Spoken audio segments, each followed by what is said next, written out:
Sports. We are Baltimore. We are Detroit.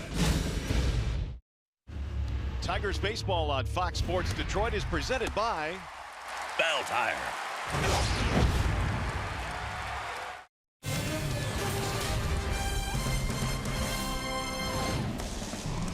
Tigers center fielder Mikey Matuk has been on an absolute tear, a .348 batting average since the All-Star break. 2 more hits, including a homer in last night's game. Matuk, he's just been flat out getting it done. Welcome inside Comerica Park tonight, Tigers and the Minnesota Twins.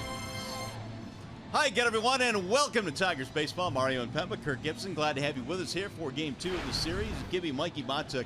2 more big knocks in the ball game last night, really since the All-Star break. He's played as well as anybody on this team. He really has, and what a path he's had. Didn't play hardly at all at the beginning of the season.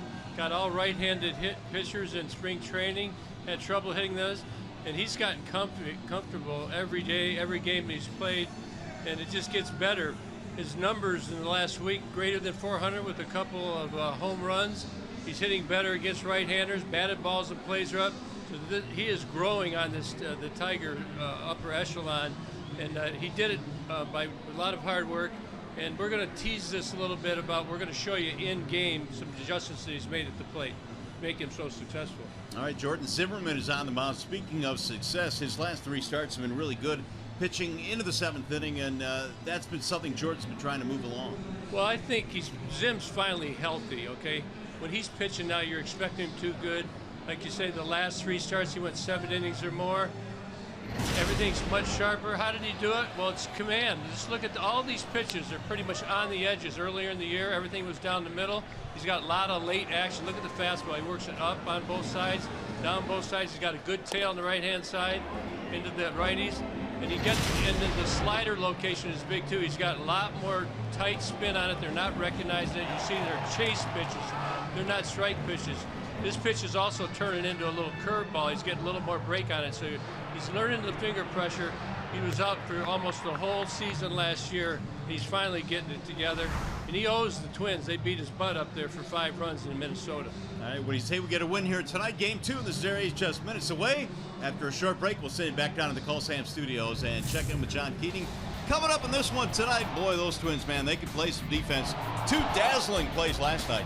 Tigers, Twins, Game 2, next.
Kepler's climb to the majors is already startling enough. He's from Berlin, Germany. Not exactly a baseball hotbed, but last night with his bat and his glove, he helped the Twins to their 6th consecutive win. A great catch on a streamer that John Hicks hit out to right last night. Almost game time on a Saturday night downtown. John Keating welcoming you back to the Call Sam studio. We'll be here for Tigers Live immediately after the game. This Twins team, 2 games over 500 for the first time since July 22nd. A week ago, it was thought that they were out of playoff contention, and at least going into tonight's game, they currently own a wild card spot. So this is a team that has confidence, as does the guy who will start against them tonight, and that would be Jordan Zimmermann. Suddenly, 3 starts since he saw Minnesota last, Zim's ERA is 2.5. Tigers think that he is getting back to the form that they saw in his very Tiger beginnings. Tigers baseball on Fox Sports Detroit is brought to you by Comerica Bank, a part of Detroit and the community since 1849.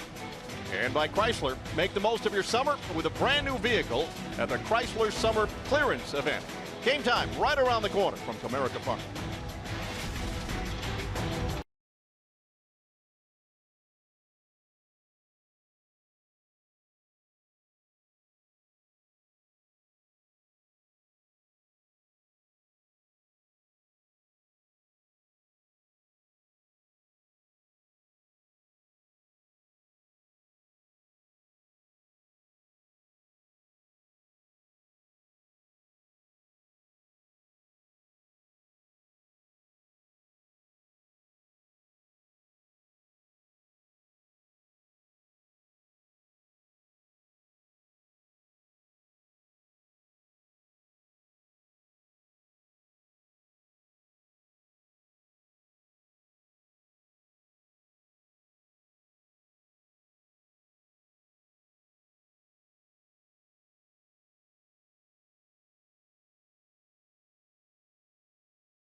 Zimmermann, tonight's starting pitcher, presented by Family Heating, Cooling, and Electrical. 23rd start of the season for Jordan Zimmermann. Has thrown 7 innings in his last 3. Doesn't walk many, actually. Way up on top on least walks. Meanwhile, Brian Dozier hammers at the first pitch and pops into shallow right center. It is caught by Matuk, and 1 pitch, 1 out tonight. Here Here's the rest of the lineup for the Minnesota Twins. You saw Dozier. It is presented by the Metro Detroit Chevy dealers. Kepler will follow, and then Mauer. That's your top three. Sano batting cleanup. Rosario homered into the ball game last night. Grossman the DH this evening, and a bottom three at Buxton, Polanco, and Castro for the Minnesota Twins.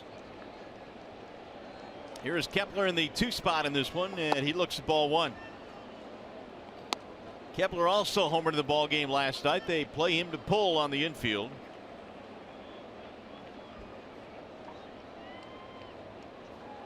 Now the 1-0 pitch, line foul, back out of play. Kepler not only hit one out last night, but he also made a terrific defensive play late in the game in right field, which helped preserve the Minnesota win.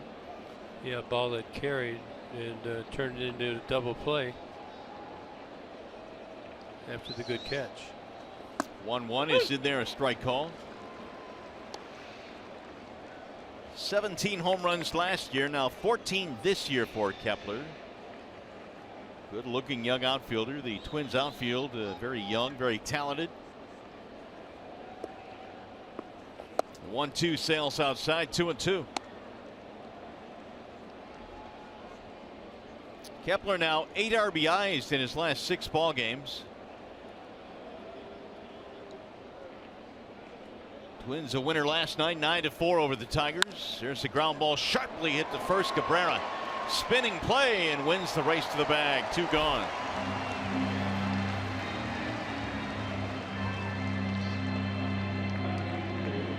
Let's take a look at the Tigers starting defense. Jay up in left field, Mikey Matuk in center with Alex Presley back off the disabled list, and he's in right. Castellanos and Miggy on the corners.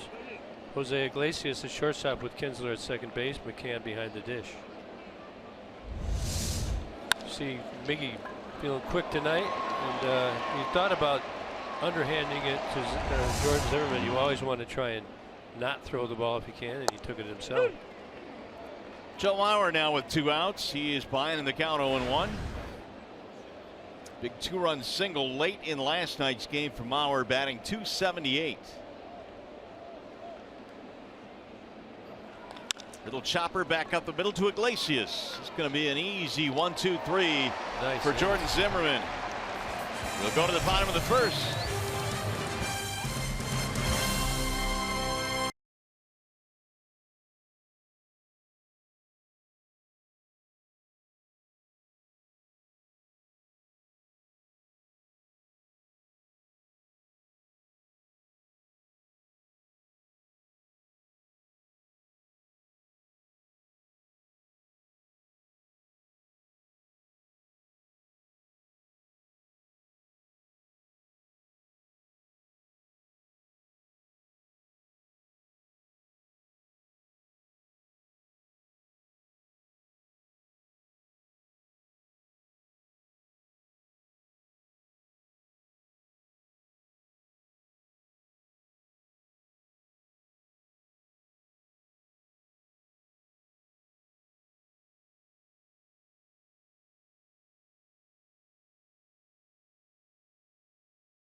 Here in downtown Detroit, here come the Tigers in the bottom of the first, presented by the Southeast Michigan Ford dealers.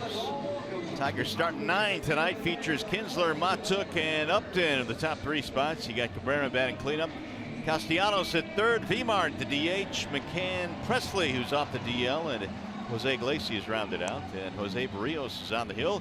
Presented tonight by MGM Grand Detroit. A pretty good record, 10-5, making his 17th start.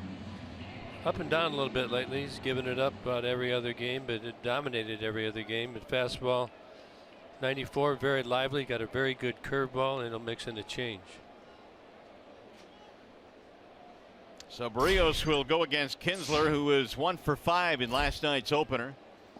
And he looks at a strike 0-1. Tigers are wearing their Fiesta Tigres uniforms tonight. The Fiesta Tigres this weekend celebrating the contributions of Latino players.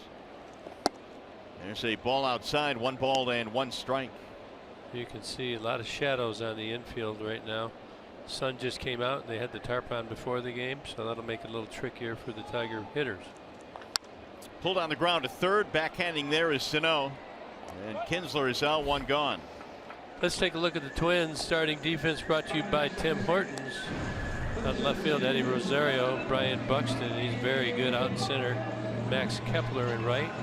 Miguel Sano, very good as well. He's a young developing player. At third, Polanco and Dozier up the middle with Joe Mauer, the mainstay at first base. Jason Castro is the catcher tonight. Jose Barrios is chucking it to him. Mott took 4 consecutive multi-hit games now for the Tigers. Just about up to that 300 plateau. 298 for Mikey. Barrios slings it home and throws a strike, 0-1. You know, every spring training, when you go down there and you watch, you get fooled by players. This guy kind of fooled you in the other ways. He didn't look that good in spring training, but he has really come on. A lot of people say don't judge a player by the way he plays in spring training. It is exciting when somebody does well, but as the season progresses, you see the true player come out, as we have in Mikey. Done a heck of a job. 3:48 in the second half post All-Star break for Matuk. You see him lay off that breaking ball right there. That's a nasty breaking ball. It's late breaking and sharp. A lot of depth to it. He's seen it good. Barrios, one of the top pitching prospects in the Twins system. The 1-2. That'll break inside. Tigers beat him up a couple of starts last year, but Barrios has been a different pitcher this year with a little bit of seasoning. Yeah, he is. He's getting seasoned.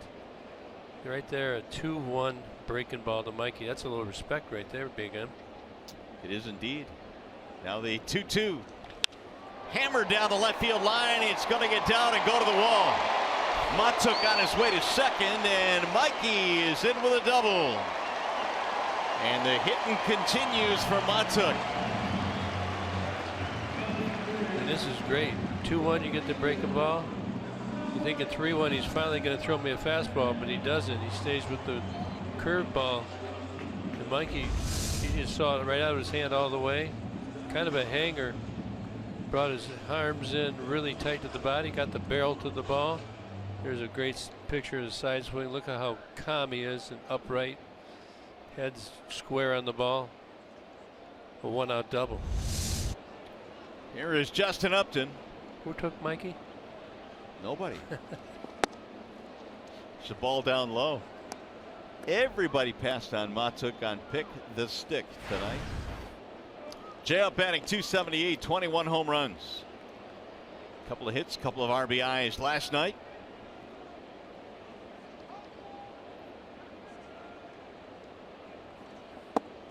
Another breaking ball from Barrios. Well, it's 9 total pitches. I bet 6 of them have been curveballs. He's only 23 out of Bayamon, Puerto Rico. First round pick back in 2013 of the Twins.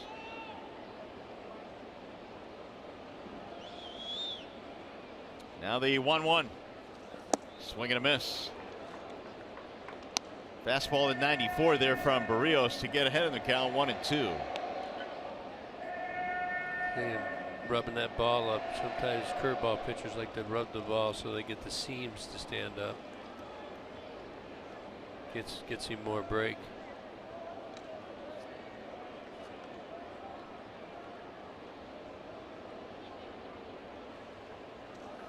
Thought about it, didn't go. Jay up last night against the pulled infield, hit a ball up the middle to drive in a run. One of his 2 RBIs. And now 80 driven in on the year for Upton. Jeff's done a much better job, certainly second half of the season, going the other way and going up the middle. Not as pull happy. Bat is really short to the pitched ball. Got a lot of confidence up there. Little pop-up, shallow left center field, and that ball is going to drop. Base hit. Matuk will get to third and stop there. Right off the end of the bat, Mikey wasn't sure if it was going to drop in, so he held up. Call that seeing eye right there. I actually thought Buxton, he was coming fast. He might have a chance. There's another little breaking ball. Shab stays on it, hits it right off the end of the bat. You have two outfielders converging. Neither able to get it. And you see Dave Clark with the stop sign up for Mikey. Leave it up to Miguel. Miguel Cabrera was 0 for 4 in the ball game last night. He's had 3 hits on the homestand.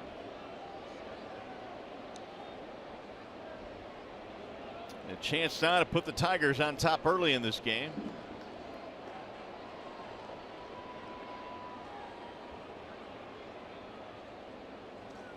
Boy, Barrios continues to spin that curveball up there.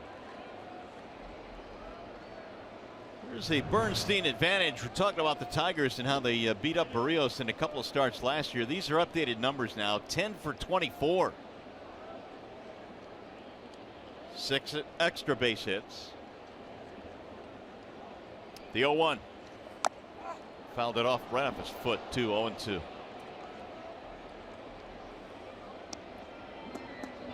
Likes it better at home. Career versus the Tigers on the road, though. This is the Tigers all in all. 0-1. Inflated ERA. Really got to him last year. Well, he made one start against the Tigers last year in which he lasted 2/3 of an inning, giving up 7 runs. He walked 4 in that game. But this year he has good numbers coming into this start. There you see the home and the road splits. Sometimes you can't figure it out. Sometimes they're reversed. Whip is under 1 at home this year at Target Field. 0-2 on Miguel Cabrera.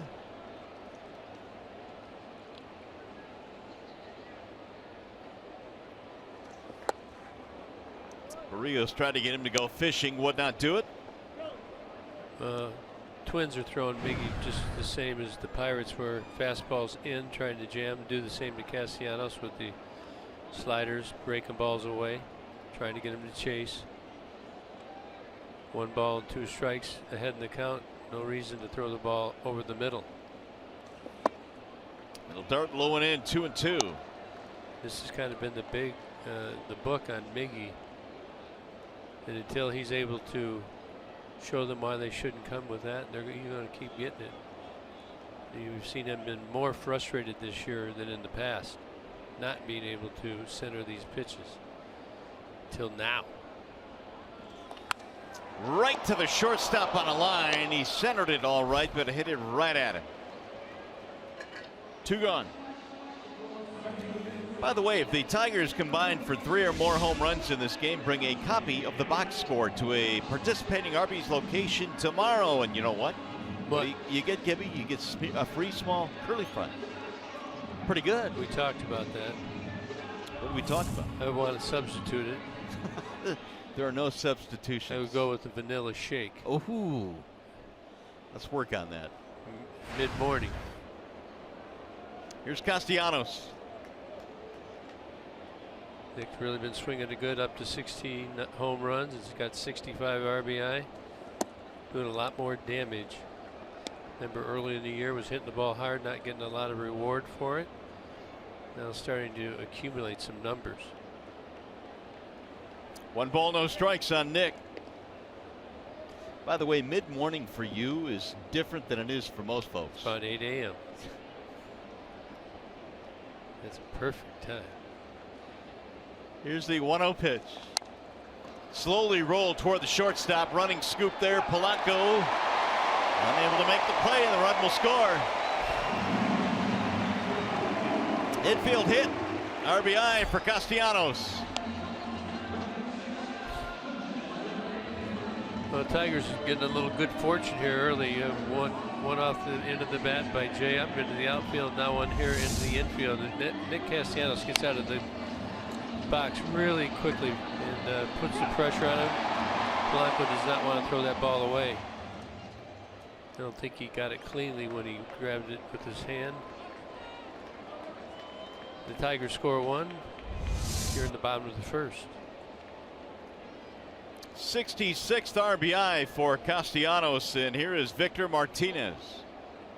Be a big knock right here. We get a double or something.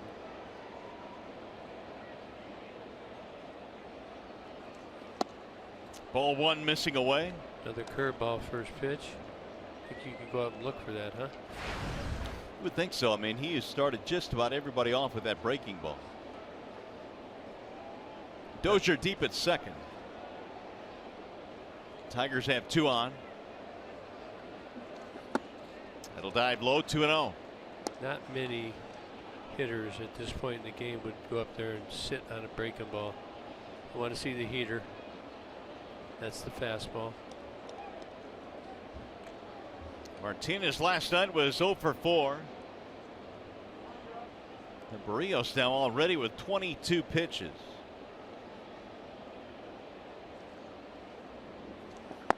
Low ball 3. 3 balls and no strikes, and I don't know if he'd be swinging here. Victor has not swung the bat very good lately in this, so far in this month. We probably would take this pitch.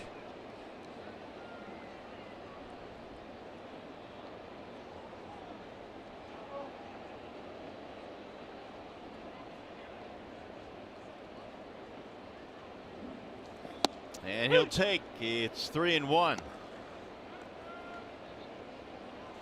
It's been a slow month of August for Victor Martinez, although he had his 400th career double back in New York on the last road trip. Also reached the 2,000 hit plateau earlier this year. Here's the 3-1. And he missed ball 4. That'll be a walk, and that's going to load the bases. Trouble continues for Barrios. Here is Chevrolet's most dependable player when we look at largest batting average improvement. James McCann is certainly on a list, and you can see the differential there as the season has progressed. Right, he's raking now. Started in April and June at only 194. You can see the difference. 0.144. He's got some opportunity in front of him right here. Some damage on the bases. Waiting for him to clean him up. Whose guy is this guy right here? McCann would be your guy right now. So you're really rooting for an extra base hit. Dinger. 25 pitches for Barrios. Send the curveball. Driven in the air to left field. Ball hit well. Rosario back. And that's a grand slam. James McCann with a slam in the first.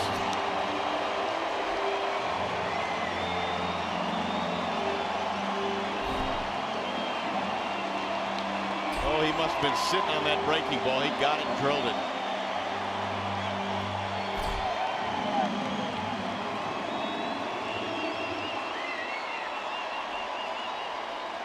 There's your guy, Gibby.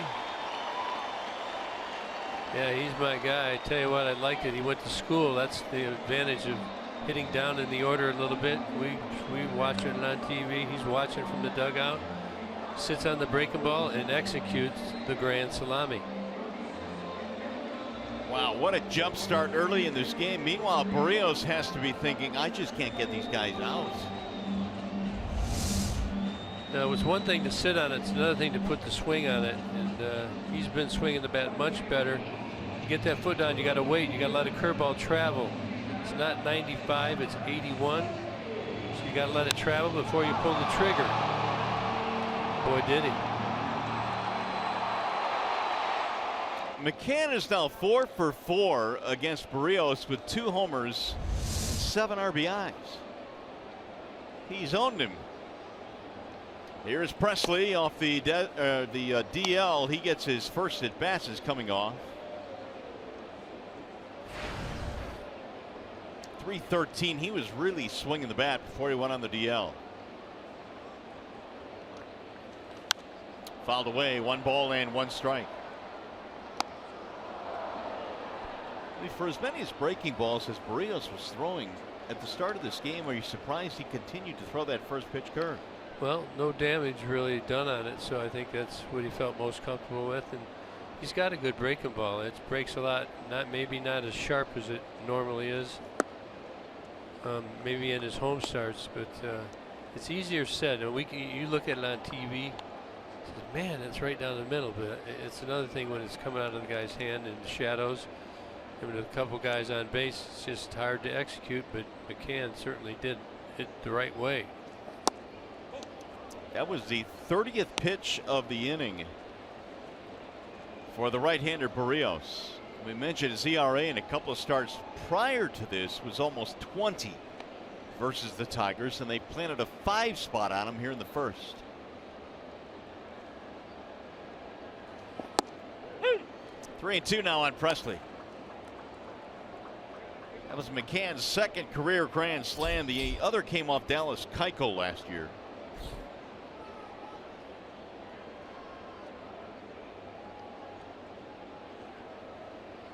Now the 3-2. And Presley takes ball 4. Tigers are going to bat around here in the first. Nothing wrong with that. Second walk for Barrios.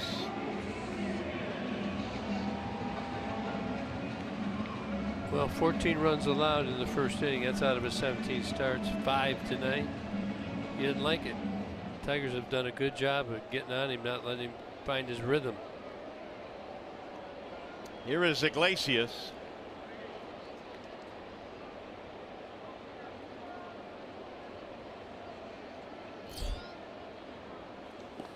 Strike 1 to Iglesias.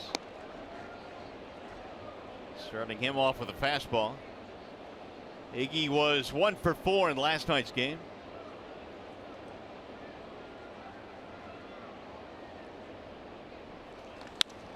Slap to center field. Buxton on the move to make the catch. And that'll finally end the inning. A huge inning for the Tigers. They score 5 runs in the first. The grand slam by James McCann, the highlight.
Our Bell Tire pitch by pitch. Miguel Sano, how the Tigers been pitching him, been very effective against him. You can see he does not like the ball down and away. These were a couple of them in Minnesota earlier, and then he struck out 4 times last night.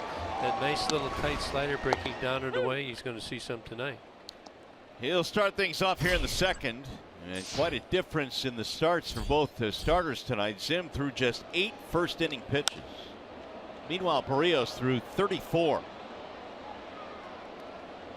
0-2 on Sano.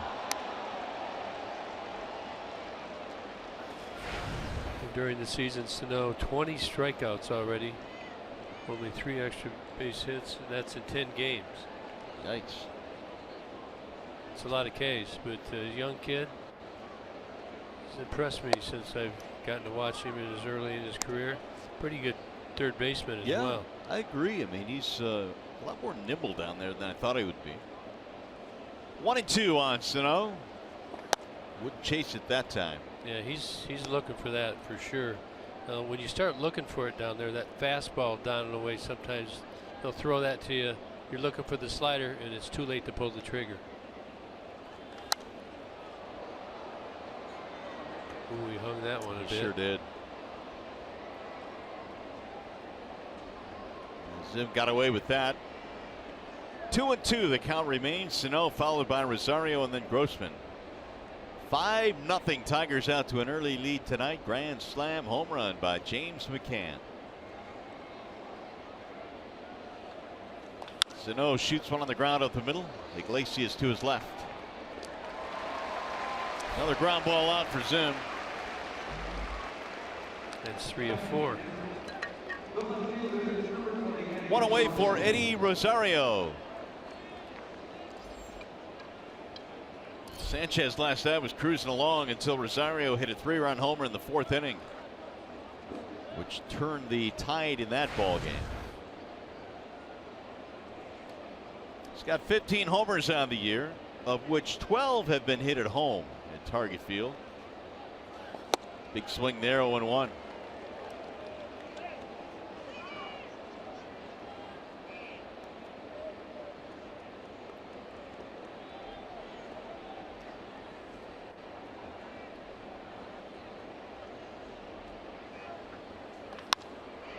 Drilled foul to right field. The home run yesterday was to left field. You can go line to line. Very dangerous little hitter, huh? He is. There you go. He's hit 7 to right, 6 to left. Not going to hit one to center here. At 420, it would take a poke. That's for the big boys out there. Center field. Zim in his last start was really good, had given up just 1 run, and then in the 7th inning a pinch hit 2-run shot by John Jaso turned the 1-0 game into 3-0. Swing and a miss. He chased up top, down he goes, 2 away. First strikeout for Jordan.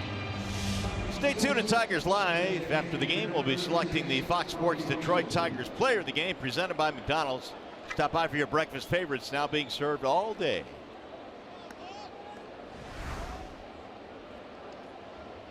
Robbie Grossman starting at the DH spot tonight. Did not play last evening. Switch hitter looks at strike 1. Grossman, a high on base percentage guy. Up and in. Yeah, came out of the Houston organization.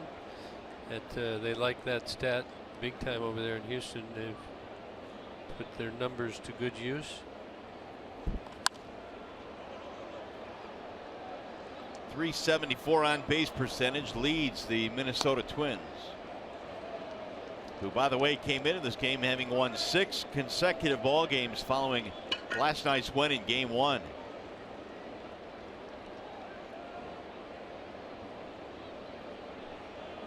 Three and a half back of Cleveland. Cleveland rolling pretty good. Drill to right field, but foul.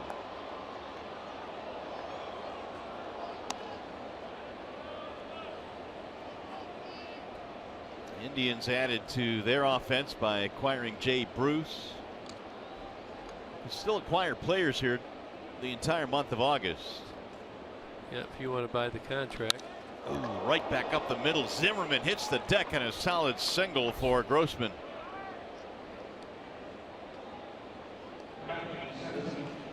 Zim, yeah, this ball's down and away, I think, to Grossman. He just reaches out, takes it right up the middle, and Zim, he got down, but as he was going down, he still tries to reach up and get this. He's in pretty good position right there. But that surprised any pitcher. Watch him, he's looking right here, and the ball comes right, the down and away one. That's when a lot of guys will go right up the middle. Zim's going down, but he's trying to put the glove up, goes right over top for a single. Here's Byron Buxton, who turned in a circus catch at last night's game, but offensively was 1 for 4. And a .226 average this year for the center fielder for the Twins. A lot of talent with this young kid.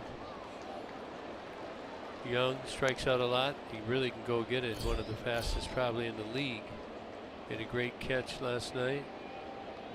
Look at Zim. 25 pitches, only 5 balls. Pounding the strike zone tonight. See if he can finish off Buxton. The 0-2 is popped up. Shallow right field. It's going to be Presley, and that'll end the inning. No runs, 1 hit, 1 left.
For the Unlimited Baseball break, brought to you by T-Mobile. Nolan Arenado, boy, he is going off. 2 more RBIs last night.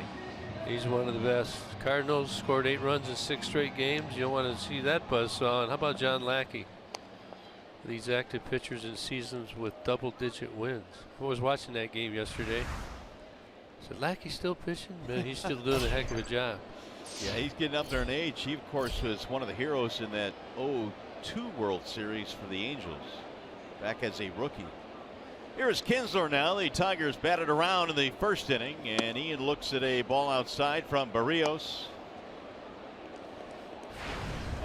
Ian grounded out. 5-3 back in the first.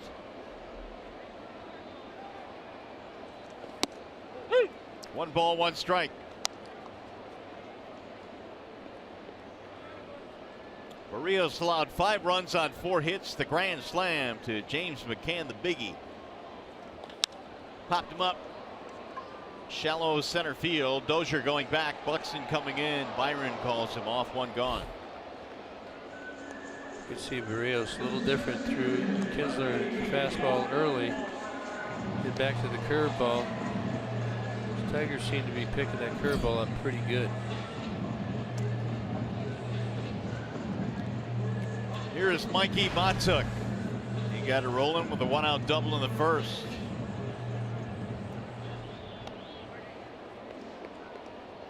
So Mikey now is over 300. He's at 301.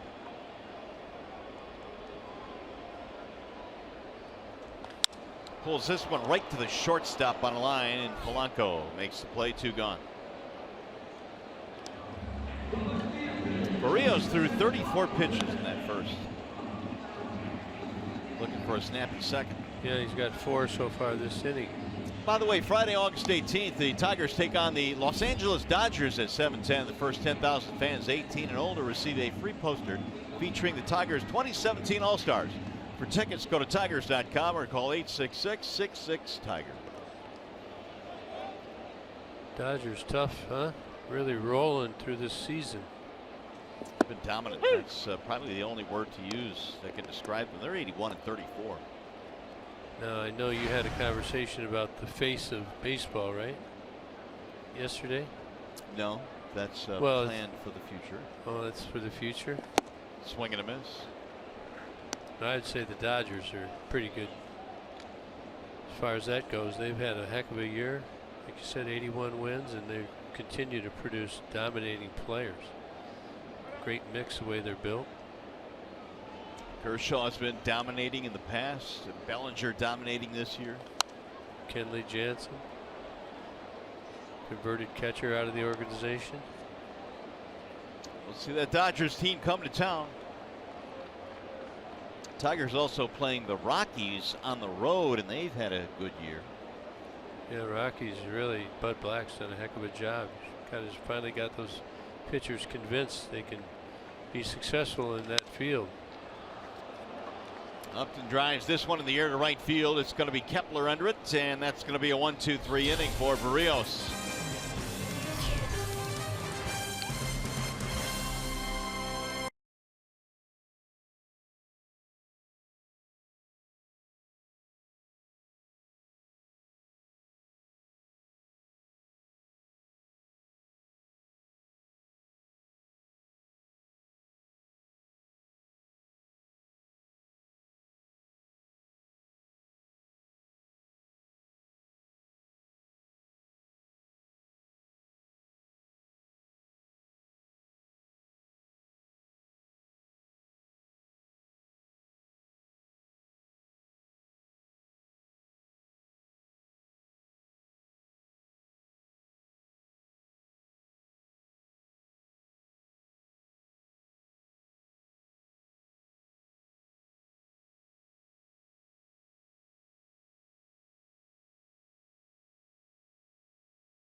Has some talent down to the minor league level. Kristen Stewart, here's a kid that can really drive the ball out of the ballpark. Give me 24 home runs with Erie. Yeah, he's done well ever since he was a late first-round pick up through the ranks with the Tigers. Had success with his average, also hitting the ball out of the ballpark. Where did he come from? Tennessee, University of. So we look forward at some point to seeing Mr. Stewart up here at the big league level, but he continues to hit for a lot of power down in the minor leagues. Yeah, 30 home runs combined last year and already 24 this year. Polanco leading it off for the Twins here in the third. He looks at a strike, 1-1. Polanco, Castro, and then Dozier. Zim has been really good through 2 innings, allowing just 1 hit. Here's the 1-1. We check in now with Rod Allen, who joins us from down on the field. And Rod, I guess you could say that Mr. McCann did his homework, man. He was waiting on that first pitch breaking ball. It sure looked like it, but all 4 of the hits that he gave up in that first inning, Berrios, were breaking balls. So obviously McCann went up there sitting on one. He got it and hit it out of the ballpark. And you guys, you covered it brilliantly. Gibby called it and picked the stick earlier today, and then you called it during the game live. So you guys were all over that homer. Well, Gibby gets the points and he's not sharing. Yeah, he might want to share. Well, me and Gibby, we share anyway, though, so we all good today. Yeah, we're trying to get up there. We've been laying back, Rod. You know, it's not a sprint, Gibby. It's a marathon. We know that. Just kind of chip away. You have a big day now and then when you get to the end, and the pressure's on, see who wilts. There's a flare to left field. Upton on the run, still going in jail for the running play and foul ground. It's a heck of a play right there. One gone. You know, one of the things I've noticed about the Tigers in the last 4 games that Jordan Zimmerman's been out there because he's been so efficient. The defense has been on point. I mean, these guys have been making some outstanding plays behind Jordan Zimmerman. Yeah, I think one of the things about that is he doesn't walk anybody, and now he's got his location down with all of his pitches. Slider's good. They know that they're going to be in the game. It's not one of those throw a pitch and take 30 seconds in between, and players love playing behind that. He is filling up that strike zone today with a lot of quality fastballs, just as he did in his last 4 starts. So it looks like Zimmerman's finally turned that corner. Seems to be healthy, and we can expect this trend to continue. Strike called on Castro, 1-1. You know, Upton has had a lot of success offensively this year. Do you think because of that we've kind of overlooked the defense he's played this season? Yeah, I think so, Mario. There's no doubt about that. He has performed very well on the defensive end. Dave Clark has done marvelous work with him. Dave Clark also did some very nice work with J.D. Martinez last couple of years, and now he's got another student. That would be Nick Castellanos. And you know, as a coach, it's kind of a neat thing, you know, because you really, just like as a player, you take the challenges that are presented to you. And when you're a coach and you get an assignment like getting Nick up to speed initially, you want to go to the basics, keep it simple. Then as you see him progress, you'll kind of start some of the advanced techniques. He'll learn a lot by mistake and by every ball that he shags, every ball that he catches in the game.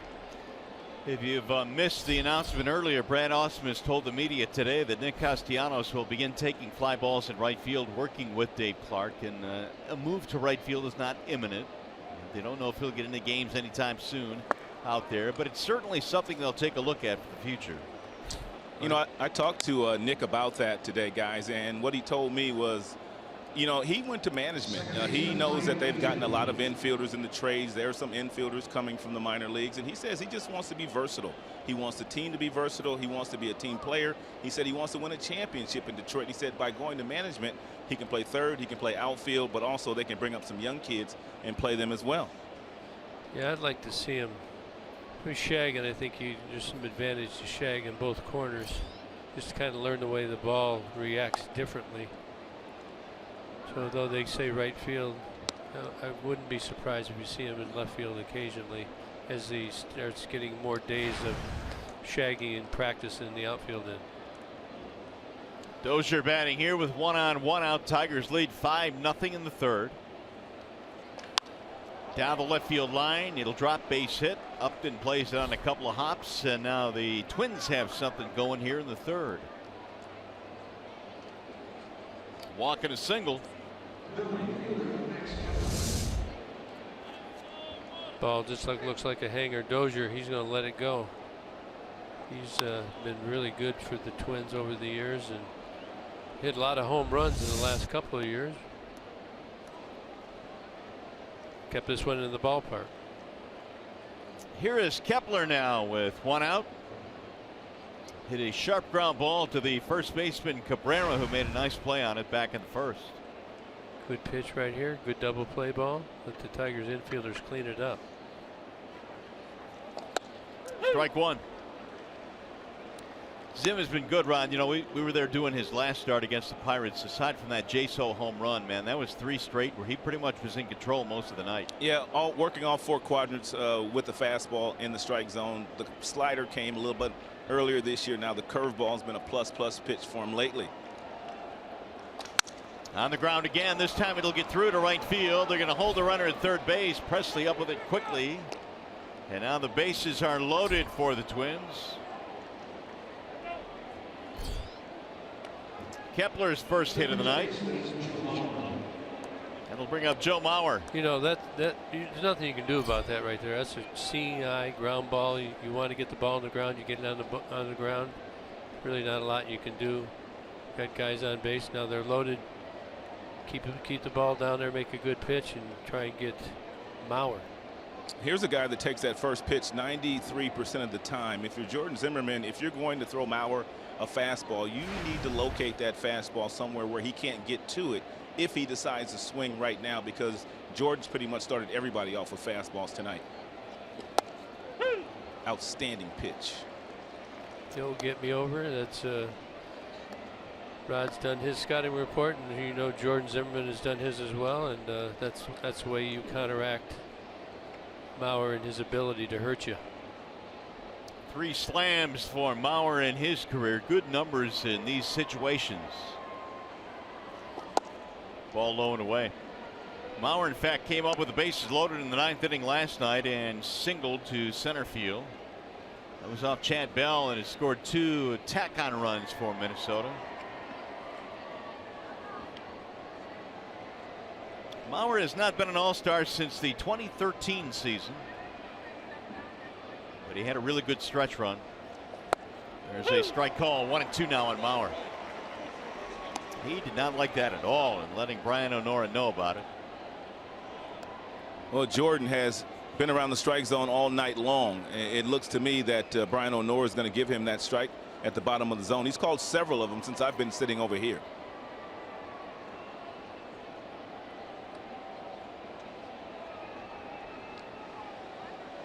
The 1-2. Darting low. 2 balls and 2 strikes. You know, as an outfielder right now, Rod, you tell me what your thoughts are. You got bases loaded. You got a 5-run lead. 2-strike count on Mauer. You think he's probably going to go to left field. Do you cheat in, and do you cheat over as a center fielder, knowing that if it gets up the gap, you're going to clean the bases up? Well, you know he's going to hit the ball in that direction if he gets a fastball in the inner third. If it's a breaking ball, he'll pull it to the second baseman. Slap toward left center field, and that ball is going to get down and go to the wall. He shoots the gap. 2 runs are in. They're going to try and get 3 in as Kepler comes around to score, and Joe Mauer does just that as he shoots the left field gap. You know, it really doesn't matter what Joe Mauer's numbers are when he comes to play the Tigers.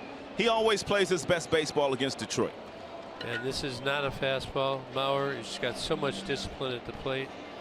I never could do it this way, but this is an 82-mile-an-hour off-speed pitch, and he just goes to the left center field gap.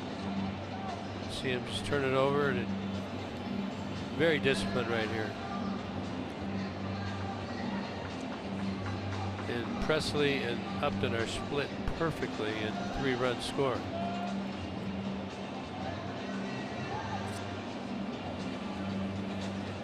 A 3-run double for Mauer. This Minnesota Twins team right now is clicking on all cylinders. Their manager, Paul Molitor, said they kind of took it personal when the deals were made at the trade deadline. They traded away a starting pitcher, their closer. These guys have really rallied around one another the last 10 days or so, and they're playing some of the best baseball in the majors. Yeah, they've won 6 in a row. They've climbed back into the wild card chase. Here is Sano with the runner at second, and he looks at a strike. Ooh, I'll get that slider down. Sano is over 1 with the ground out. All of a sudden, a 5-0 lead is shaved to 5-3.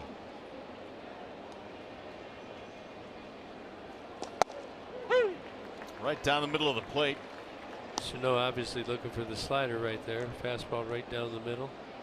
Sometimes you get caught cheating as a hitter. Rosario waiting on deck.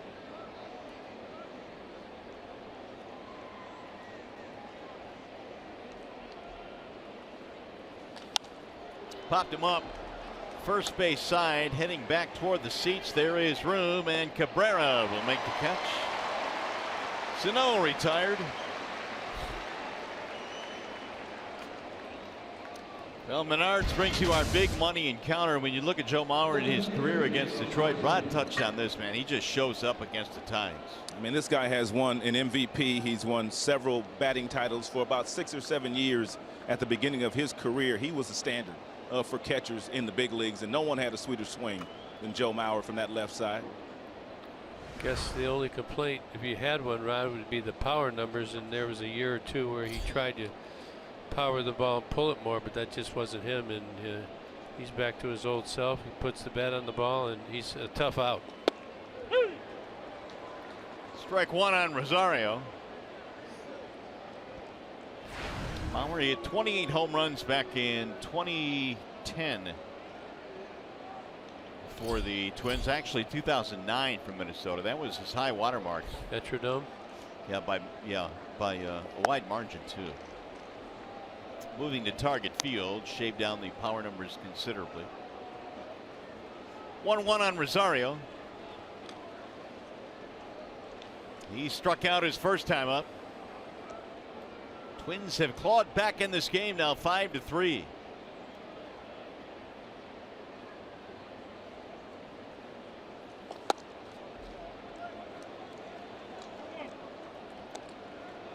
Two and one.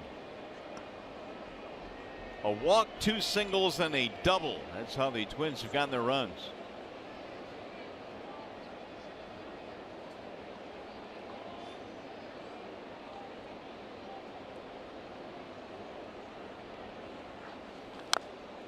With roller foul, and the count 2-2 now.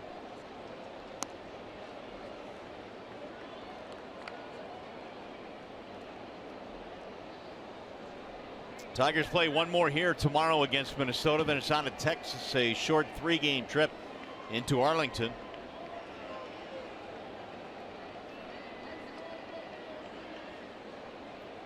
Zim trying to close down this third inning. And Rosario chasing upstairs, got a piece of it. But Rosario, I tell you, he'll hit swat at any pitch. Up and away, down and in, up and in. He's very aggressive. 4 home runs, 8 RBIs in his last 6 games. He had that homer in last night's game, a 3-run shot. Way outside. 3-2 now on Rosario. Rosario is a pretty good player. I mean, 25 years old. This guy was a starting left fielder for the Puerto Rican squad in the World Baseball Classic a couple of years ago. This guy had a bunch of triples, doubles, assists, and homers. He's a nice player. Took a step back last year, but he's back this season. Good all-around baseball player.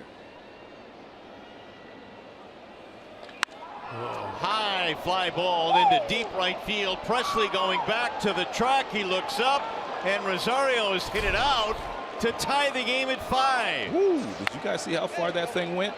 He hit that thing over, well, the deepest part of right center. Out there by the Sparky Anderson number. Oh, my goodness. Man, does he have some pop.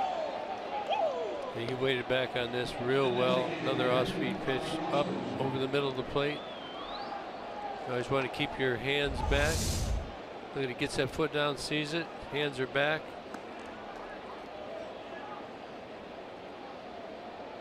Well, let's take a look at the whole sequence, filling him up with breaking balls. You know he's sitting against something off speed. A couple strikes on him, and this is a no-doubter. You had a better view than I did, Ron. There's no doubt about that, Kurt. That ball traveled a long way. Grossman flies out to left, and, well, the Twins, a big inning. They scored 5 times. 2-run shot by Rosario ties it up.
That guy right there, Rosario, to deep right center field, and all of a sudden 5-0 has become 5-5. And now the Tigers coming to the plate here in the third, facing Barrios, who had a 1-2-3 second after being rocked in the first. Tell you what, that's really makes your team relax when you give up 5 runs and they come back with a 5 spot of their own. This start pretty much identical to Barrios' last start against the Texas Rangers. He gave up 3 runs to them in the very first inning. He gave up 5 total, but his team bailed him out. He got a win in that game. 1-1 on Cabrera. Miggy lined out to the shortstop his first time.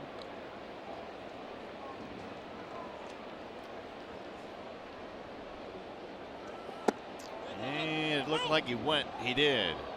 Seems like to me, guys, I don't know for sure, but after the Neil Allen visit after the grand slam by James McCann, Barrios has gone to more fastballs. He threw that breaking ball a lot in that very first inning. He's still throwing it, but a lot more fastballs here last couple of innings. Spins one up there that time, but missed outside. 2-2. Yeah, certainly a lot of curveballs in the first inning, and Tigers got to him. Good adjustment, and he may have to adjust again. See, it looks like the fastball's got a little more life bearing in on the right-handed hitters.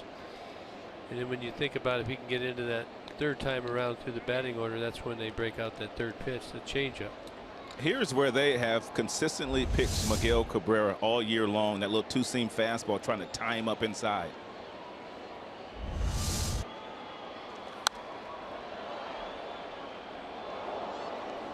Pounded that 2-seamer out of play. 2-2 count stays. Gibby, I'll ask you this question. I mean, you played in the big leagues a long time. I mean, what we're watching with Miguel Cabrera and the fact that teams have taken the liberty of pounding him inside with those fastballs. I mean, is it a situation where he should take some of those, or should he make some adjustments in the batter's box? High fly ball center field. It's going to be Buxton, though. He'll get there. 1 gone. Bring in Trevor Thompson. Well, guys, as Nick Castellanos comes to the plate, we were talking about the fact that he's now taking Shags out in right field, looking to the future that maybe he'll get an opportunity to play right field before the season's over. I asked him about his forays into learning the outfield a couple of seasons ago. He said that meant 7 days a week of coming out for early work, and at that age, that did not impress him any at all. But he said now he's matured to the point where he went to the team and told them he'd be willing to make this change and take another stab at it, showing his maturity and his willingness to be versatile and help this club out in any way possible. Well, that's the bottom line, Trev. I think he really wants to be a Tiger. He wants to stay here, and he wants to win. So if this helps the Tigers win, he's all for it. Well, Rod, you were talking about the getting pounded inside. They're trying to do the same thing to Castellanos, and you made the good point. Do you want to move? Do you want them to make you move off the plate so you can get to that pitch, then make them make the adjustment? That's something that you have to be comfortable doing. But my experience of trying to get players to move in the box, unless you're a real veteran guy, I don't think that there's a real comfort zone in that. I think it takes you a little amount of time to, when you're comfortable, to be able to do that. But they have found a formula for Miggy. He just can't lay off it for whatever reason. He's having one of those years. I don't think it's a diminishing ability at all. It's just a year that he's probably never had, like in his whole career. You probably had one of those yourself. I've had one. You know, I kind of think back to the adjustment that Jay Up made last year. He was getting tied up consistently up until the month of August. He finally backed off the plate about 3 inches, and his hands freed up, and he's been doing major damage since that point. Also, James McCann moved off the plate about a month ago, so he's been doing a lot of damage as well lately because he's freed up his hands as well. We got a guy we're going to ask that question to when he comes on next inning. Old former Tiger. We're not going to tell you who it is. He was pretty good at that. I know he could hit. I know that much. Anything, and you couldn't strike him out. 3-1 on Castellanos, who singled in a run back in the first at infield hit. Now Barrios with the 3-1 pitch. Foul straight back, 3-2.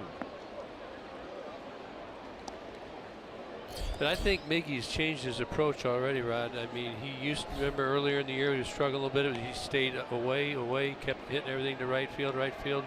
And he's move to try and get the ball out of front a little bit. So he has made some adjustments. Right. Just has not found it yet.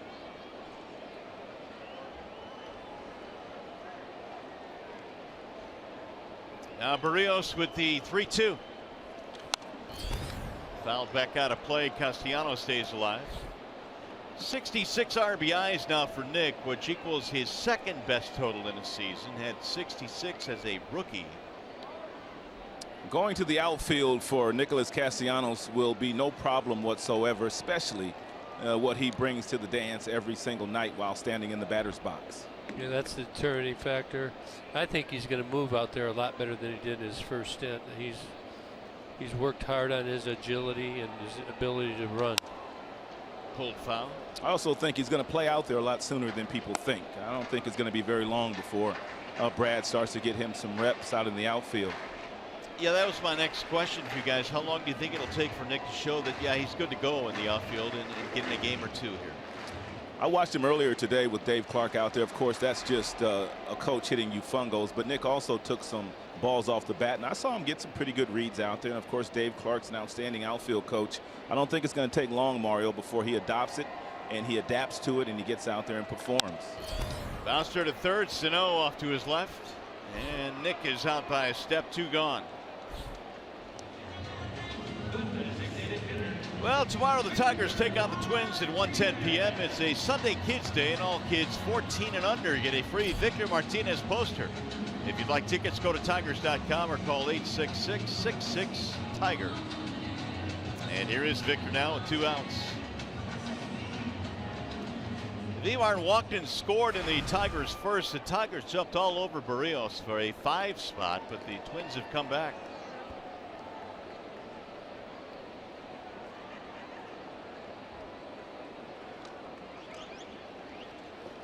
Bender drops in for a strike, 0-1.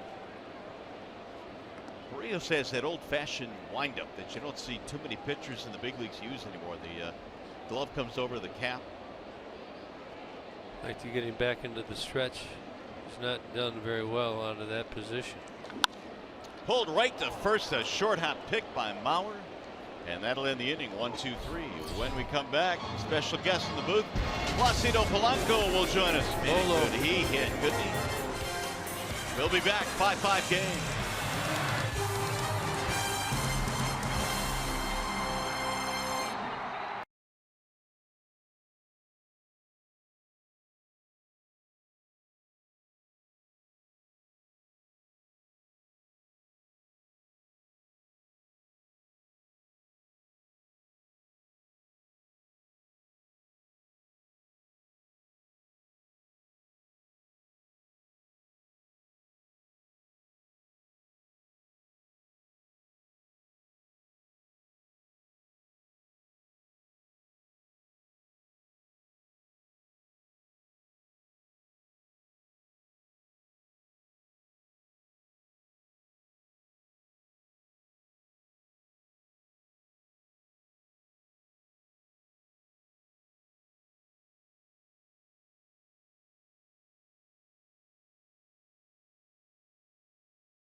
As we go to the top of the 4th inning, as we celebrate Fiesta Tigres here at the ballpark this weekend, Placido Polanco joins us. And Paulie, great to see you, man. Hey, thank you. You look great, man. You can still play, couldn't you? Thank you for having me. Yeah. He could for sure do that. Well, this has got to be a great thrill for you coming back on Fiesta Tigres weekend. As the Tigers honor the contributions of Latin American players. And I know Detroit is kind of a special place for you as well. Without a doubt. I mean, the welcome people give me here, and it's a place where I have a lot of good memories.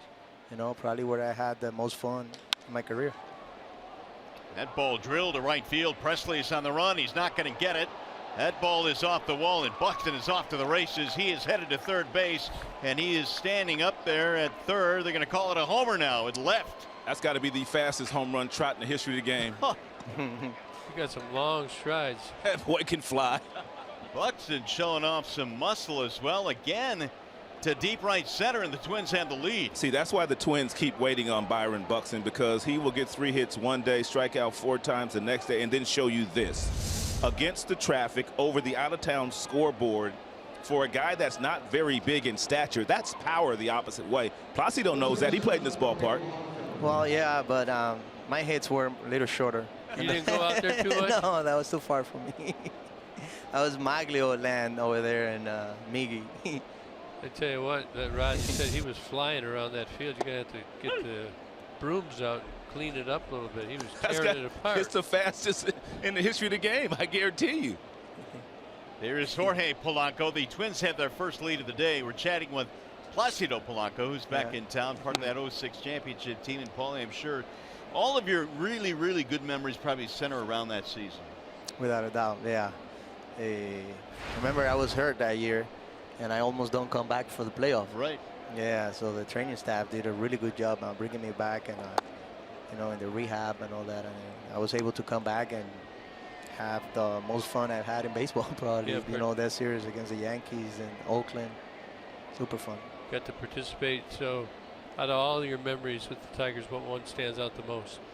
Wow, there's quite a few, but that one, Maglio hitting the home run and me running around or jumping around the bases, is probably the best one.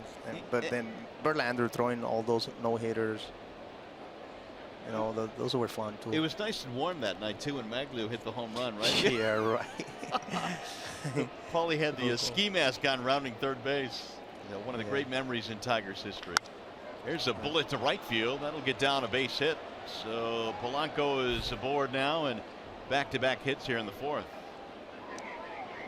Well, we always love reliving this memory, the Maglio home run, and you just, I mean, this is just electric. That put the Tigers into the World Series for the first time since 1984, and there he is. Did you have anything to do with that home run from second base? Huh? Yeah, you ever used to look in there at second base to help your teammates out? Stealing signs, maybe, huh? No. No, he had a good view. No, Here is Castro now, and that's going to bring Rich Doobie out. And Zim, after a really good start, gave up the 5 spot in the third, and now another run here in the fourth inning. Seems like he's lost a little bit, and he's starting to elevate his pitches. And the Twins have been all over him. We do have action in the bullpen. Paulie, we're recognizing all the Latin American players and their contributions this weekend here. And really, when you look around the landscape of baseball now, a lot of really good young Latin players, and that probably has to make you feel good.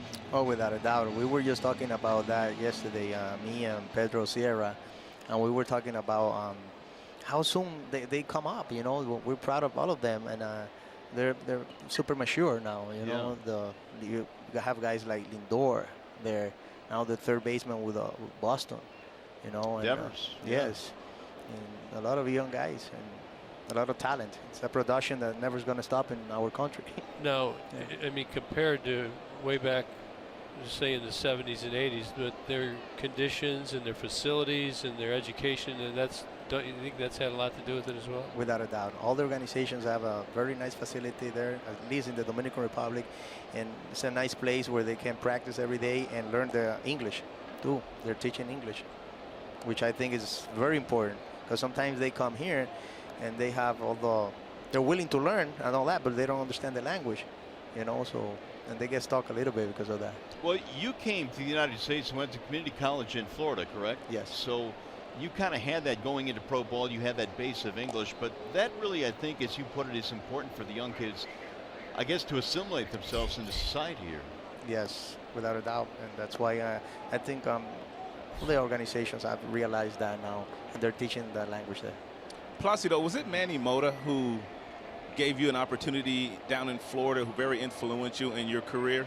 Yes, I played for Manny Mota Little League, and Manny Mota was always emphasizing school and education. And he told me if I get good grades, he was going to be able to get me a scholarship. And he did, but he got me a scholarship in Cañada Community College in San Francisco. And that was kind of far for me, and we didn't want to do that. And then he got me another one in Miami-Dade Community College, and that's where I went. I went there 2 years. Yeah, I had an association with Manuel when I was with the Dodgers. Okay. And here's some big guy. He's a great guy, and he may still come to see it. Dodgers are coming in here next week. Is he traveling? Yeah. Do you know? He may be coming through. I don't. Do you think so? I don't know if he's traveling. 0-1 the count on Castro here, and he'll foul it back out of play. You know, I'm not sure there are too many people rolling around that can say Manny Mota was my Little League coach. I mean, that's pretty cool. Well, he wasn't my Little League coach. He owned the league there. Oh, I got you. Well, he didn't. He wasn't coaching. He owned it. Yeah, he owned it. Speaking of coaches, we were just talking. It's at some point, is it you'd like to get back into the game at some point? Yeah, without a doubt. Yeah. I think I'm about ready to get back in baseball and probably teach this younger generation some of what I know. You know a lot. A little bit. And what have you been doing outside of baseball since you retired? I was just playing golf.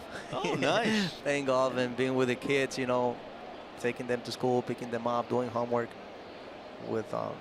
which I'm about done with that because I can't keep up with that. They get to that age, man, where you're like, yep, they passed you by. We needed to.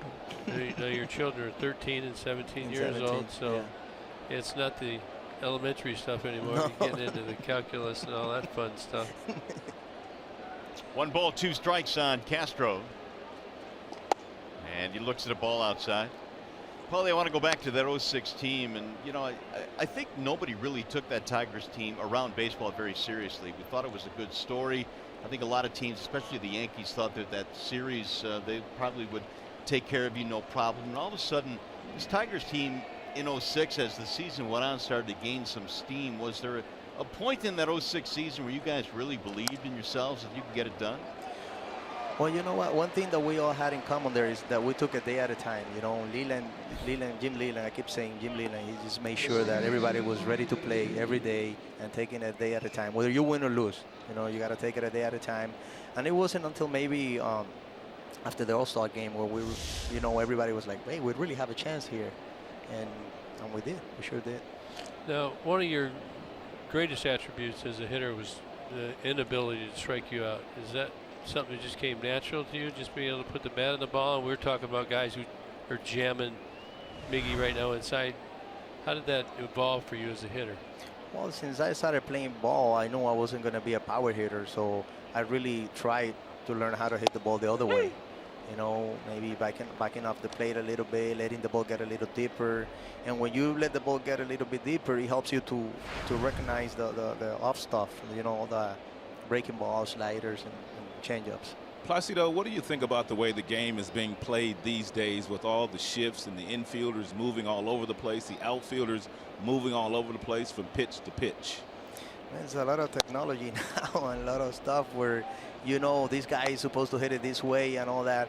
I'm not a big fan of that personally because sometimes, just because the guy is a pull hitter, that doesn't mean he's going to pull it. I think the pitcher has to do a lot with that too, because, you have to trust your pitcher and trust that he's going to throw it where you want him to pitch, And so it's a lot of, I don't know, it's a lot going on there. Yeah, I had a conversation with Ian Kinsler, our very talented second baseman last year, and he told me he hated the shift. He said sometimes he goes places he doesn't know where to throw the ball. He don't know which direction to go sometimes. Obviously, they're figuring it out, but, some guys are for it, some guys aren't for it these days. It's probably tough for him to, turn into double plays if he's on the other side, if he's on the shortstop side and the ball's hit to third base. So it's a kind of a really weird angle for him to turn the double play, especially getting the ball from third base.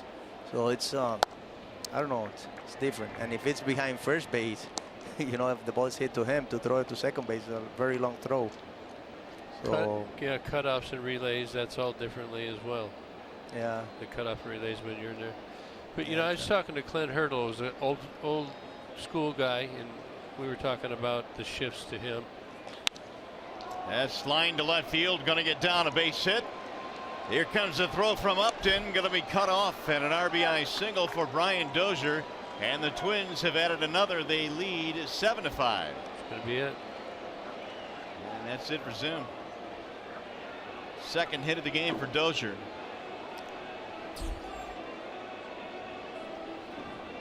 So the Tigers will make a pitching change here, and as they do, we want to thank you, Paulie, for stopping up. Enjoy the rest of the weekend and Fiesta Tigres, and good luck. We hope to see you back in baseball. All right, thank you. Thank you for having me. Good job, thank Paulo, you. as Thank usual. you. All right. The great Placido Polanco, one of our favorites. It'll be a wall side windows pitching change. Daniel Stump coming in here at Comerica.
Impressive comeback tonight. They were down 5-0. They have now grabbed the lead 7-5. Still batting here in the fourth inning, and Daniel Stump is on for the Tigers. Facing the lefty Max Kepler. 1 out and 2 runs in for the Twins. He shows bunt and looks at a strike, 0-1. Kepler is single in 2 at bats. I kind of like the way Minnesota's playing these days. I mean, they've got several guys, a guy like Kepler, a guy like Buxton, guys that could bunt, guys that can also hit the ball out of the ballpark. Mauer with his unselfish at bats, Sano with all his power. This team is a pretty good team right now. Well rounded. Here's the 0-1. Yeah, Rod, you look at this team and you say, well, there's really not a whole lot of power in this lineup aside from Sano, and then you see Buxton go deep, and you see, you know, Kepler go deep, or Rosario go deep. Yeah, they have power. It's just not really materialized yet. It hasn't matured yet. But, I mean, they've got some guys that are going to hit 15, 20, 25 home runs a year. Grounded foul, 1-2 on Kepler. Daniel Stump has been really good out of the Tigers bullpen. He's come in early into this game tonight here in the fourth. High leverage situation here. A couple of left-handers he's going to face. This game 7-5. We're only in the top of the fourth inning, so Brad Osmus and the Tigers need to find a way to shut this down right now so they get back into this game. You know, one of the things regarding Minnesota, guys, is just a couple of days ago, Paul Molitor needed 6 2/3 innings out of his bullpen to get that win against Texas, I believe. And yesterday they needed about 5 innings out of their bullpen too. So their bullpen getting a little worn down. That's why he had to be concerned about that 5-run first inning against Barrios. But he has since thrown a couple of goose eggs up there. Nice adjustment made by Neil Allen, their pitching coach. Not as many breaking balls as he was throwing earlier. a lot more fastballs, getting ahead, and he's been able to expand the strike zone. A lot softer contact against Barrios in the last 3 innings. That'll dive low and away. 3-2 now on Kepler. Now we're on deck. Twins started their comeback with a bases loaded double by Mauer to drive in 3. They've hit a couple of home runs again tonight.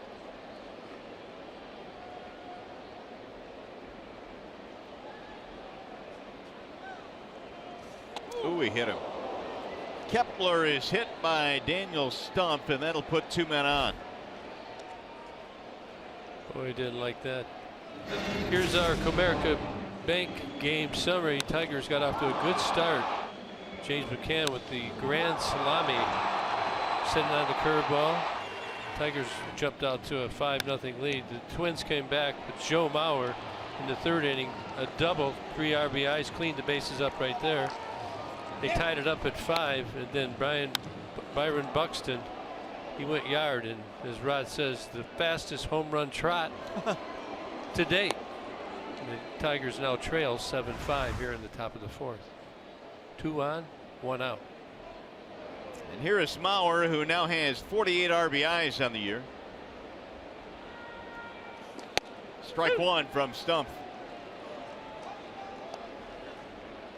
Jordan Zimmerman is out after 3+ in this game. And he got off to such a good start. I know it.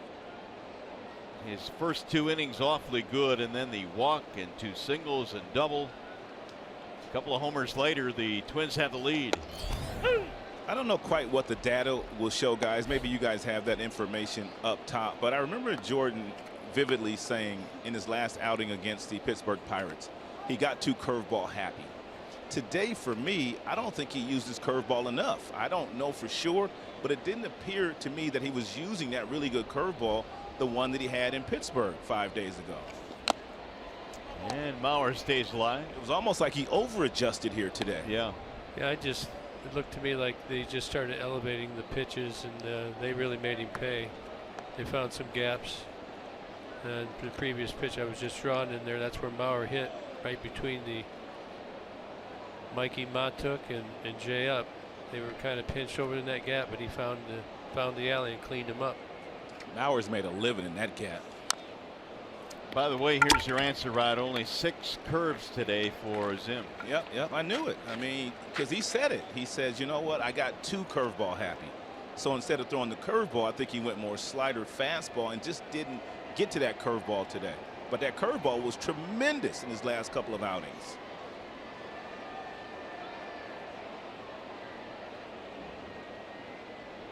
Oh, 2 on Mauer. 2 on, 1 out. 2 runs in here in the 4th. And again, he barely stays alive.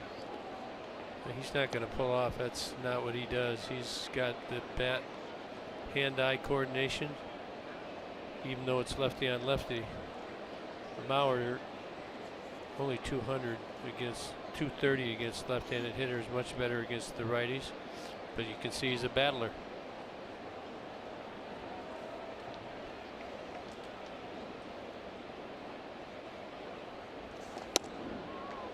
A little high, and the count goes to 1-2. That one looked pretty good for Stump. Foxtrack said it was a strike, but Brian Honora does not. Well, it looks like to me he's thrown every single pitch with the exception of one on the outer third of home plate. No doubt Mauer looking out there now. Way outside, 2-2. Yeah, it looks like he tried to come in on Kepler and drilled him. Kepler didn't appreciate it very much, but it was a 3-2 pitch. He wasn't trying to hit him. No. Yeah, he didn't like it because he felt it. You can laugh now. You've had it. You got one on the elbow. I felt a lot of them too. Flared toward left field. Upton is going to cruise over to make the play. And the runners hold. Lengthy battle, but Mauer retired. And now Sano. Ground out pop up for Sano. Gibby, are you being careful here with Sano? I mean, the game could get out of hand here if he's able to hit one out of here. Obviously, he's got 25 home runs. There is a base open. You got a left-hander in the on-deck circle, albeit Rosario. I mean, are you being careful here with Sano? Well, Rosario, like you said, he hit a home run his previous year. That would be left on left. I would make sure that I threw him down and away and didn't leave it out over the plate. Are you suggesting maybe an intentional base on balls? Well, obviously, I just wouldn't let him beat me here. I just wouldn't let him beat me. Way in or way away? Yeah, definitely. You almost have to treat third base like it's like it's first base in this particular situation. I know he swings and misses a lot, but when he does connect, he hits it a long way.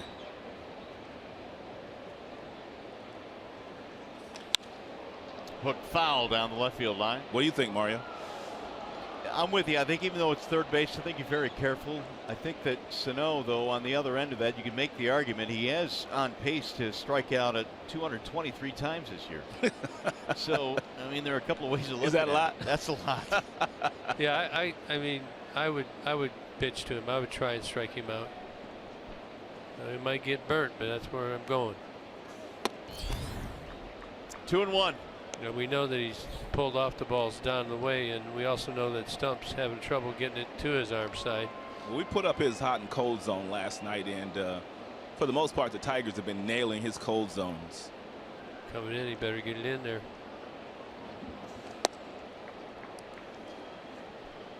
Three and one. 18 pitches, 9 balls, and 9 strikes. So not very good command so far out of Daniel. Rosario on deck.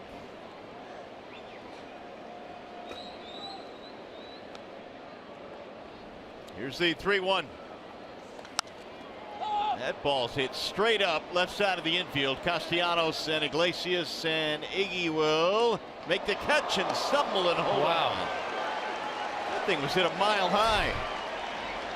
They get Sano, but they score 2 runs to take the lead.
Tigers baseball on Fox Sports Detroit is brought to you by Bell Tire. For tires and auto service, everybody needs a Bell Tire guy.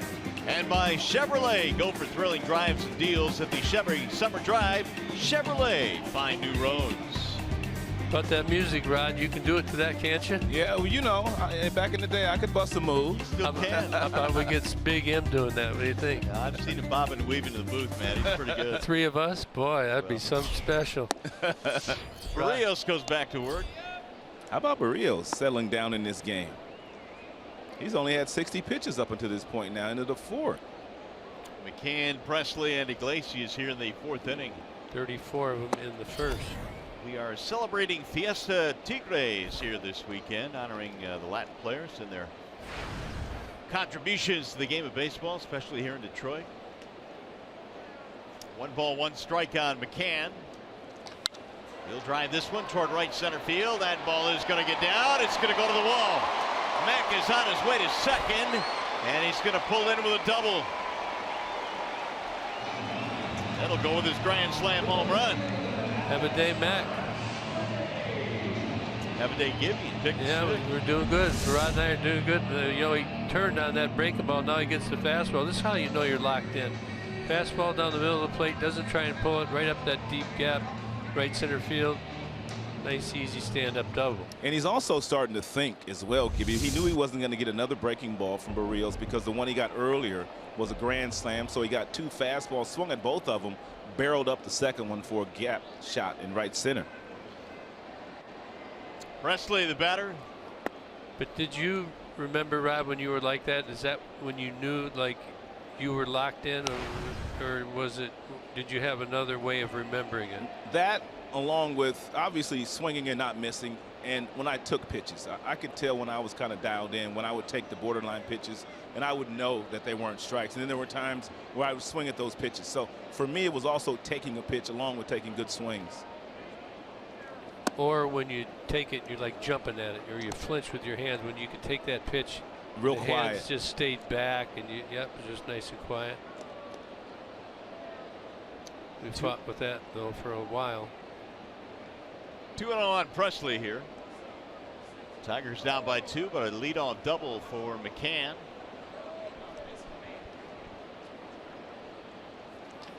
Right back up the middle and into center field, base hit. McCann will go to third and stop there, and the Tigers quickly have 2 men on. I like the hit right there, but I really like the base running. You have a good view of that down there, Ron? Take a look. Presley goes right up the middle. Look at James McCann. He knows that they're down by a couple of runs. Nobody's out. Instead of take off, look at, he's going to freeze up here at the top. Make sure it goes through. Now he got first and third. Still got a chance. Also, very unselfish bat there by Presley. Down by 2, runner on second, nobody out. He made sure he got something that he tried to hit to the right side of the field, but he did better by getting a base hit up the middle. But he was trying to pull the ball to get McCann to third. I'll leave it up to Iggy. Fly ball to center in his first at bat. And he'll look at strike 1. Tigers now have 6 hits. Barrios had retired 7 straight prior to the double. Now if you're right here, you're on each corner, you got nobody out, you're down by 2. You're not going to be too aggressive. You got to make sure you can get back. Don't want to get doubled off. Probably let it go through state. Bouncer to second. There's 1. No relay. Run will score. RBI for Iglesias. He reaches on the fielder's choice. Score McCann to make it 7-6.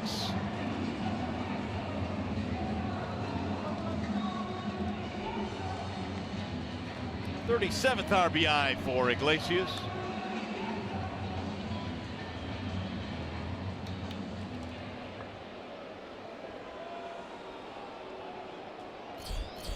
Action.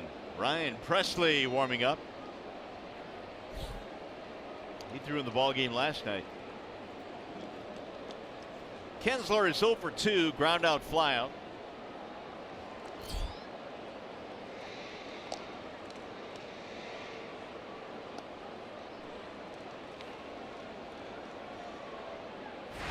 Tying run at first with 1 out.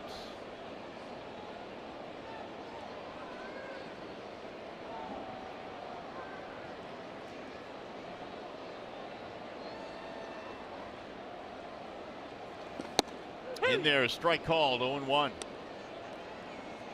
93 from Barrios. Yeah, Barrios continues to feature the heater.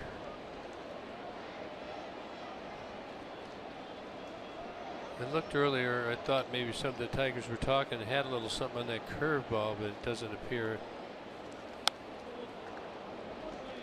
You got something to change up there, right? No, that's a curveball, and Ian Kinsler, he was looking for it, and he took a great swing at it, fouled it straight back, and you can see the frustration on his face after he missed it. Take a look at his expression after he misses this hanging breaking ball. He was sitting on it. Only 80 miles an hour, down from the previous pitch, 14 mile an hour.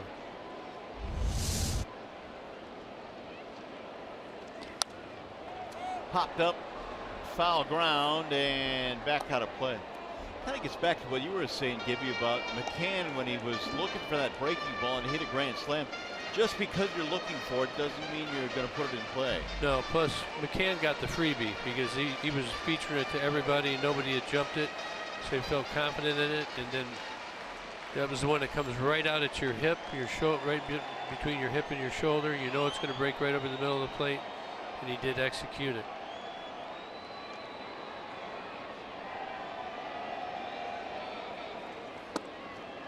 Ooh. Just missed. You know, Mario, there are also times too, and I speak from experience. You could know that that curveball is coming beyond a shadow of a doubt, and you get that curveball and it bounces up there and you swing at it. So you got to have some discipline. You really do. Sometimes it hurts you when you know the pitch is coming. Yeah. The 1-2. Oh, look out. Gensler hit. Oh, man. Paul Molitor is going to probably try to say swing here. We'll see. It looked like he did swing. Oh, that was the wrist, man. I think is it the back of the hand? Ian's going to try to walk down to first base, but I'm sure Paul Molitor is going to ask somebody about a swing. Gensler does not even want to be looked at by Kevin Rand.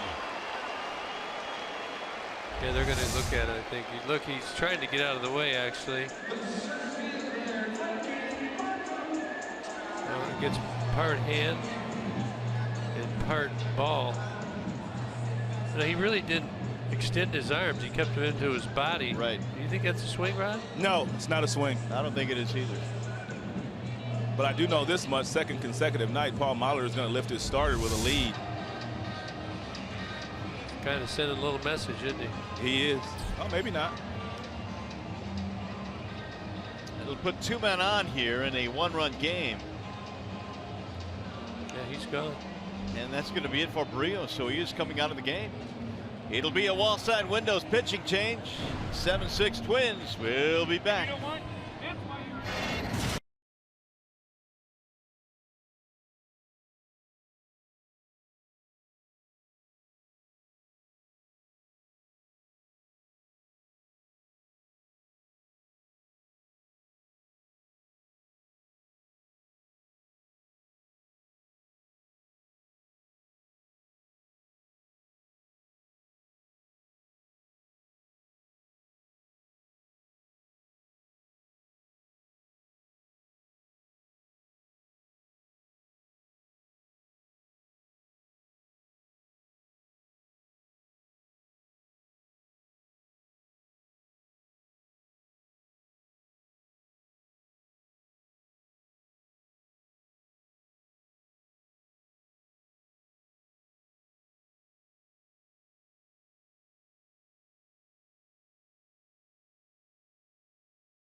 Been talking about Mikey Matuk and the adjustments that he's made, so we put together a little side by side. On the left is the beginning of this year. On the right, look at the hands are higher on the right, the knees and legs are closer together. He's standing straight up. The head is more direct towards the plate. Now in the righty position, the hands remain up. And you see him drive through here, and he's just, look at the head position. Just sees the ball better come from the pitcher, and he's, the way we did this was we went backwards from the contact of the bat, and you can see on the right now he's got a little higher leg kick, so he's starting a little earlier, but he's not diving down at the ball. He's got himself in a good upright position, and he's got a clear path to the ball. Ryan Presley is the new pitcher. Matuk stepping in now with 2 on. He'll look at a strike right at the knee. That's a great illustration there, Gibby, and something else, and I think you brought this up as well, and something that I've noticed. When Mikey picks that left leg up, he's not moving forward with his hips and his shoulders. The leg's going, but the hands are separating, and that allows him to keep that head still. That's Alan Trammell calls that 60-40. If you can just imagine you lift your front leg up, you can try it in your living room if you want right now. You mean 60-40 distribution? Yeah, 60% weight on your back leg, 40 on your front, and like you just kind of reach out with it and hopefully it'll lay down soft. Like Rod's saying, you don't want those hips to go forward because you take away your hands if you do that. If you step out nice with the front leg, put it down softly, and then drive from behind the ball, you're going to have a lot quicker path and a lot higher exit velocity, which is what they talk about nowadays. Well, if Tram said it, I believe it. Yeah, he was pretty natural. The 2-1 in there. 2-2 now on Matuk. Now here's the first inning on the double. This is what Rod's talking about. Watch this when he comes out. Watch the hips. He's going to stay right there. Go ahead. He just steps out right there, so calm. He closes that front side, and then he just drives right through that ball. Soft landing too. What's up with a steal at third base here, Gibby? You got some guys that can really run here in Kinsler and Iglesias, and should they be thinking about that a little bit more often? Guys that have this kind of speed. You know, Presley not paying a whole lot of attention to him. He is not. But I mean, at least thinking about it. I don't know if he's got the green light. Absolutely. We were talking about this, Mikey's mechanics. Get the clock out here. You want to have a nice walking or hopping, jumping lead if you're going to steal third for sure. Iglesias has no lead right there, and Dozier's fairly close to the bag. When you're at second base, you don't need any help from your third base coach on that second baseman. You can see him out of the corner of your eye. The guy behind you, the shortstop's the guy you worry about, and he is over in the hole.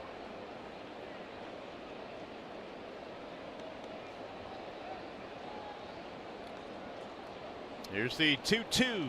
And he got him strike 3. Mikey walks out of the box. That was down the middle for out number 2. He must have been sitting on something soft to take that fastball right down the middle. Here are the numbers on the new reliever Ryan Presley, who pitched an inning and a third scoreless in last night's game. 39 games. ERA's up there. Doesn't walk anybody. 44 strikeouts, only 9 walks. It'll bring up Justin Upton. Jay up a single on a fly ball. Tigers down by a run and 1 point, led 5-0 after 1 inning tonight. Swing and a miss. Is this your guy, Rod? Yeah, it is. He's got 1 knock today, but that was a huge swing right there by JF. JF doesn't do very well when he takes swings like that swing right there. Got a little big. That tends to lengthen your swing out a little bit. But he's got a couple strikes left to work with. When he does take those swings, the second swing he takes, he really cuts it down, though. Popped him up. First base side, running over is Mauer. Will he have room? Yes, over the railing. That'll end the inning. Tigers get a run back, though. Rod, thanks, buddy. We'll see you on the postgame show tonight. All right, for sure. Thanks, guys. Mauer makes the final play. The Tigers trail by 1.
this afternoon, this evening, I should say. The Tigers raced out to a 5-0 lead, now trail 7-6. And here is Eddie Rosario to lead it off, and he'll look at a strike 0-1. 2-run shot for Rosario. That came in the third. His second home run in the series, and 5 driven in now in the first 2 games.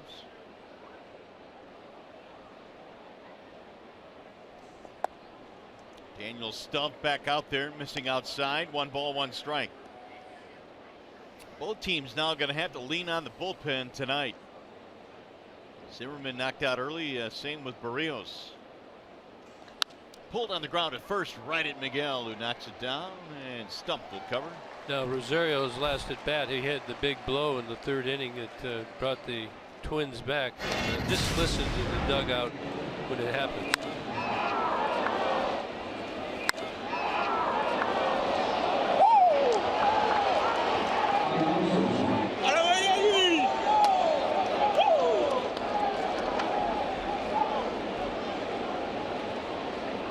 Dugout's alive. Hear that little woo? That reminded me, I wanted to ask Rod, we did that in '84 when somebody hit a home run. We used to always kind of have a little verbalization like that. Yeah. And just remembered how it rallied us. And even though we were behind, we always believed we could come back. And that's kind of what you're seeing at this Twins club right now, is because they're playing so well and they've won 6 in a row. It'll pop up shallow center field, going to drop, base hit. Right between Matuk and Kinsler, a single for Grossman. And he is 2 for 2 in this game. Bring up Byron Buxton. Buxton hit a ball out of the ballpark to right center field in his last at bat. He got a ball up and away, and he's got some pop. 6 home runs now in the year. He can fly. You don't want to keep him off base. He got 19 steals, only caught 1 time.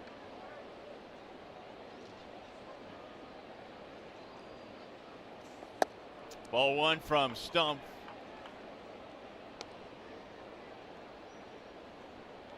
Byron had a really big second half last year. Hit 9 of his 10 home runs in the second half. Drove in 26 runs following the All-Star break.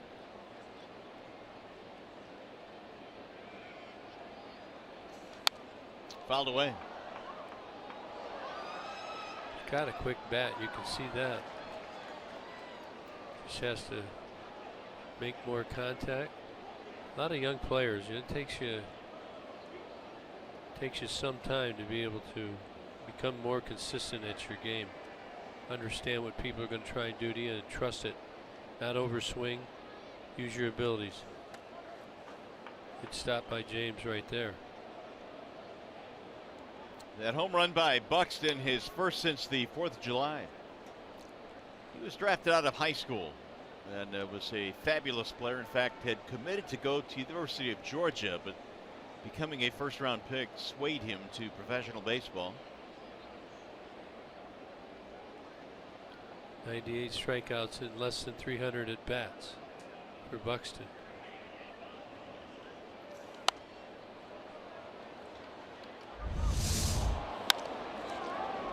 This was his last at bat. And this was a quick trip around. He thought this was not a home run. 17 seconds, though he did slow up. Third base. Probably would have been about 13 if he hadn't slowed down. That's quick. He's got that track stars form. Flying around the bases.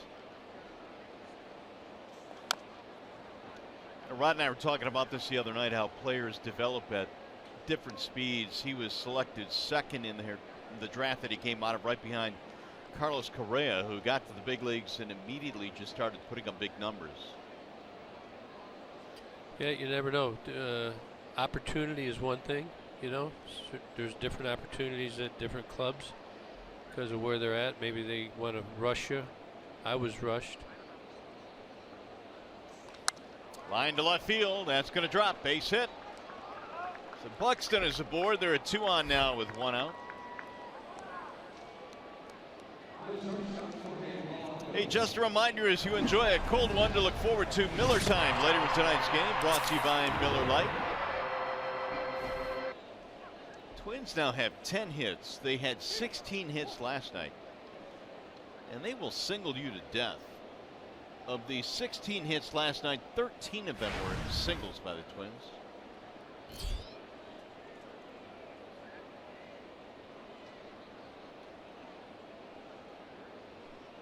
Jorge Polanco. They have 7 more singles tonight, 7 of their 10.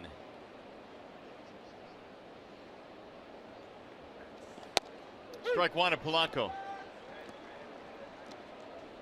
Lately, if you look at the games the Tigers have lost, keeping runs off the board has been one of the common denominators. Brad Osmus trying to find somebody who can stop the bleeding right now. Yeah, last night the Tigers could not do it. They had Stump, Alex Wilson, Chad Bell, and Joe Jimenez come out of the bullpen last night. 9 runs on Friday night. That was last night. Lost with 7-5 on Thursday. Won 10-0. Lost 6-3 on Tuesday. 3-0, which is a good performance on Monday. So they've lost 12-0 a week ago, or Sunday. So they've got to find a way to make those pitches, keep the runs off the board. Mujica warming up in the Tigers bullpen.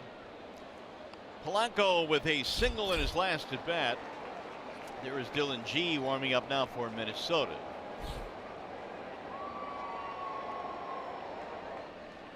Polanco now with a 10-game hitting streak.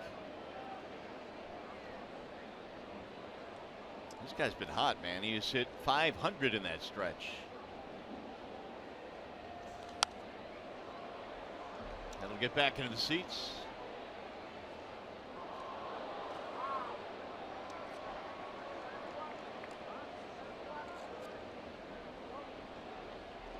Stump now has thrown 34 pitches after coming out of the 4th inning. He replaced the starter Zimmerman. Threw a third of an inning yesterday. And on the 8th he threw an inning, 15 pitches. So you start getting that many pitches, you got to start looking at the frequency of use. 1-2. You know, when you're a reliever and you get used a lot, you know, you got to kind of stand up for yourself sometimes. You got to. Most guys will not ever say anything if something's bothering them. Okay, they come out every day, they suck it up, they throw their early program, get their arms moving, get their loose, they do their exercises, do their weight training. You see the pitchers out here every day about 3 o'clock for a 7 o'clock game. They're all out there in left field working on they're kind of like throwing a little impromptu flat ground, playing catch with each other, working on their finger pressure on their sliders, their changeups, their fastballs.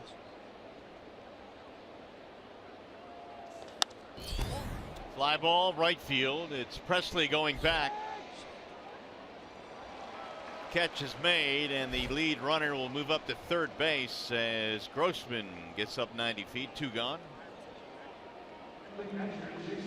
It'll bring up Castro. Well, the exercises that pitchers have to do to stay in shape and keep their shoulders and elbows strong, and you know that can be some of the most mundane work they have to do throughout the course of the year. But boy, is it so necessary. Well, it's a ton more in advance than it used to be. Actually, one of the first arm shoulder exercises was called the Job exercise. That was by Frank Job, who kind of created the Tommy John surgery and the shoulder surgeries. And now they've advanced it so much more. They're much more preventative. It used to be more reactive. Now they really get after it. They're proactive. Here's Castro. Swing and a miss, 0-1. But if you ever look at a pitching motion in slow motion, you will see the extraordinary stress put on your elbow, your shoulder, your fingers. Your arm, it's hard to take that time, pitch after pitch after pitch for a long period of time without proper recovery.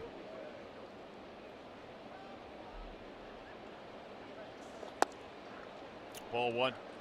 What is the one pitch right now that you think puts the most stress? Would that be the slider? Well, they don't really throw the split finger that much. Watch, he kind of steps across his body, but look at here. Just look at that elbow. Right when he's getting ready to whip that fastball, you can see that shoulder almost come out of joint.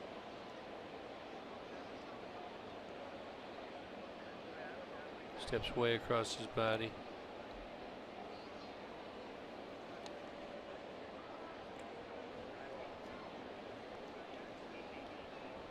Now I believe this one on the right of the screen there is stumps. So you can see he's stepping that way and then throwing back to home plate. Now that's good because it's deceptive to the pitcher or to the hitter. Runner breaks from first, line drive to left, base hit. Buxton on his way to third. A run will score. Buxton coming hard to third base, and Gene Glenn held him up, but he was ready to score if they were going to give it to him. I don't think they would have got it if it would have went. So Castro, the number 9 hitter, singles in a run with 2 outs. It's going to be it for Stump, and Brad coming out back up to a 2-run lead for Minnesota.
Mujica steps into the game for the Tigers on the mound, and he was telling me before the game that he's really embracing the role of mentor within the Tigers organization to some of the young relievers, and in particular Joe Jimenez. Jimenez is working on a more over-the-top delivery, and Mujica's been able to help him with that, but he's really worried about his own career as well, because at this point in his mid-30s he's still got some baseball left in him, and he's hoping it's with the Tigers organization. But when you look at that chart, you can see he's willing to travel anywhere to throw the ball in the big leagues, guys. He's been with a lot of teams, and now the Tigers are the latest. Mujica will try and put out the fire here in the 5th inning. Another run in for Minnesota, and Dozier looks at a strike.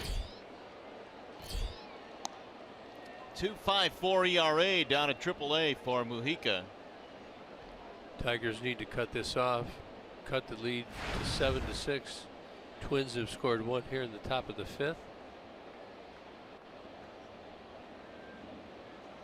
Dozier skies one in the air to left, not deep, playable. Here is Upton coming in, and that'll end the inning. So Mujica gets it done here in the 5th. 1 run for Minnesota. Tigers baseball tonight presented by Bell Tire.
Here is our big story today. The Yankees and Red Sox. Andrew Benintendi, what a day he had. He homered off of Severino. 2 3-run home runs. As a matter of fact, he finished with 6 RBIs, and the both Sox blasted the Yanks 10-5 today. That wasn't in the short porch either. That was well deep into the stands. And let's look at the American League East standings. Yankees and the Red Sox fighting it out. Tampa not too far behind. Baltimore, Toronto, they're, I think, pretty much out of it. Seems like every year Boston and New York, huh? They just, and those games are long and they are wars and they are battles. They seem to take forever. Dylan G is the new right-hander now for Minnesota. 7th game for Dylan G. ERA at 2.70. Has walked a few. 150 whip. Strike one on Miguel Cabrera, who gets it started here in the 5th inning. Miggy Castellanos and then Victor Martinez.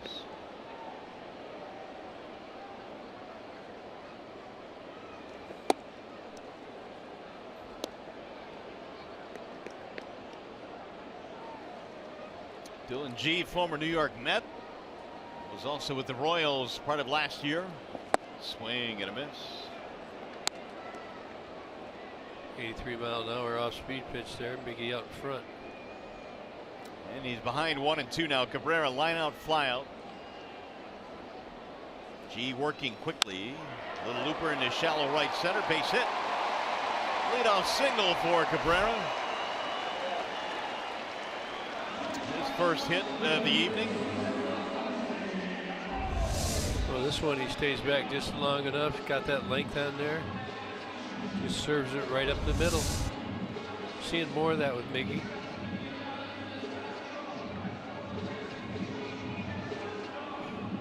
Here is Castellanos, a single and a ground out in this game. Does have an RBI.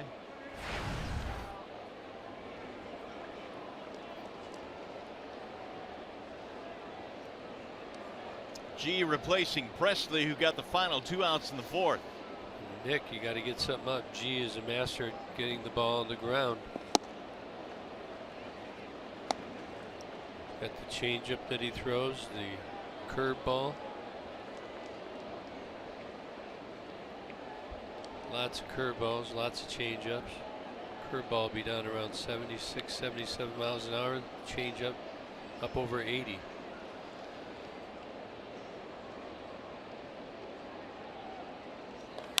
Ground ball to second. There's a 4-6 and a 3 for a double play, hit it right at him. Dozier to Blanco to Mauer. Sports fans, don't miss out on the 2017 Michigan Sports Hall of Fame induction ceremony Friday, September 15th at the Max M. Fisher Music Center. Be there as legends like Dennis Rodman, Jalen Rose, and Jim Leland, and a whole lot more take their place in Michigan sports history. For more information or for tickets, visit mshof.org. Here is Victor Martinez now with 2 outs.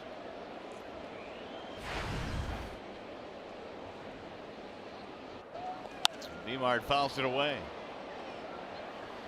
Dylan G started the year with the Rangers, granted free agency in mid-June, signed by Minnesota shortly thereafter.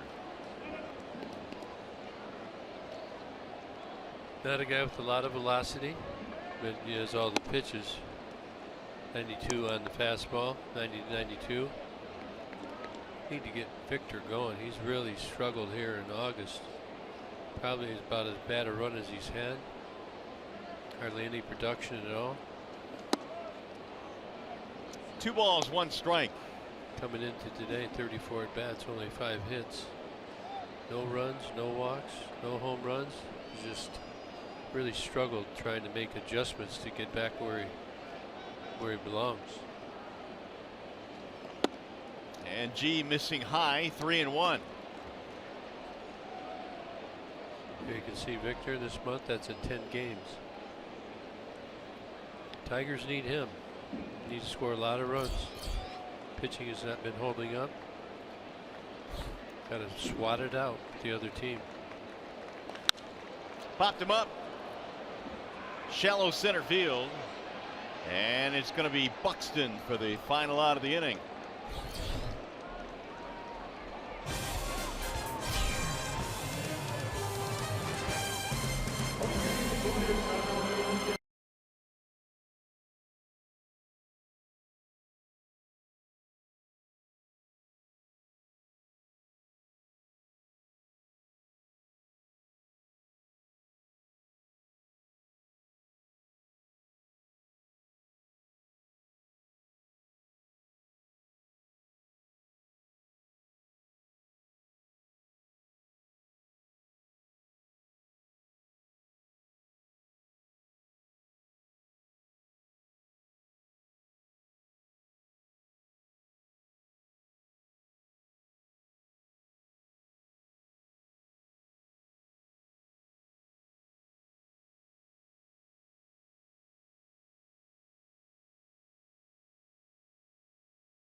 Look at right here. You're always looking at the scoreboard. Should I do it? Should I not? Nick Castellanos got a decision to make. John Hicks out to right field, and Kepler makes a good throw.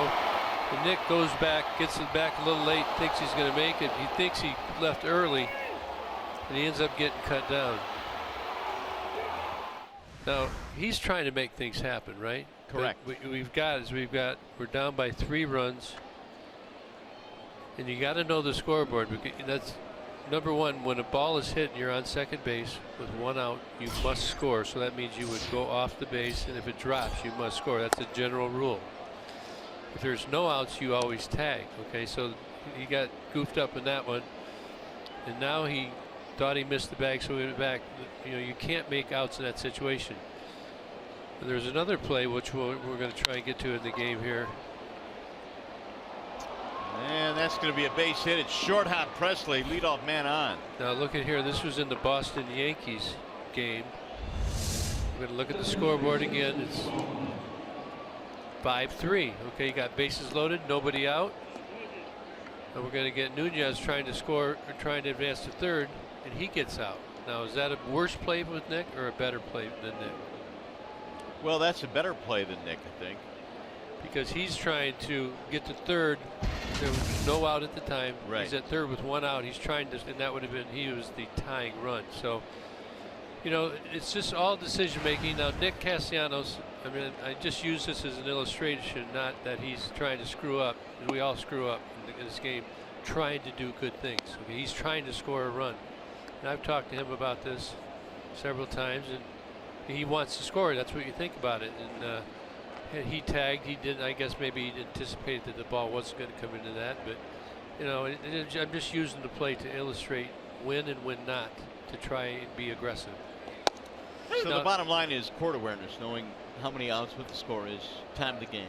If you're up by 3 runs, it's an easy one, okay? Because you can almost afford it. And that was in the 8th inning. Tigers are down by 3. If Nick doesn't go, you still got runners on first or second with the tying run to the plate. So you always want to keep that tying run at the plate. That's why the reward did not outweigh the risk.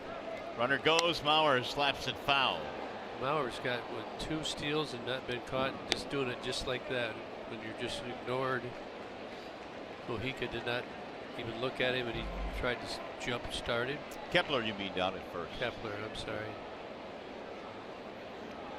Got me on the Kepler thing from last night. Lost my bearings. Well, Kepler with the leadoff single that landed just in front of the right fielder Presley. 1-2 now on Mauer, and a throwback. So I don't know if I confused everybody or they understand, but when you only have a limited time here between pitches and try and point these things out.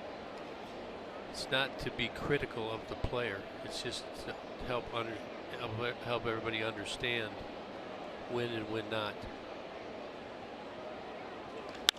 Mauer drives one in the air to left field, up and going back to the track, to the wall, and that ball is gone. Mauer is homered to the opposite field against Mujica. And he has 5 RBIs tonight.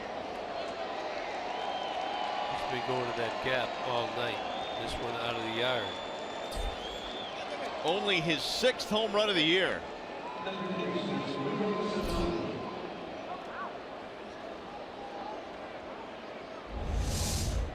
See, it's a split. Just going to hang up there. Not going to do much. 86 miles an hour. Joe Mauer is all over it. You're talking about not drifting. You can see right there his hip stayed right there. Ball carries over the wall.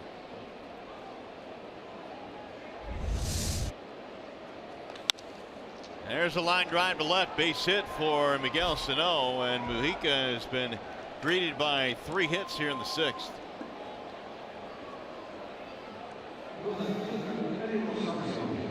Updated home runs by direction.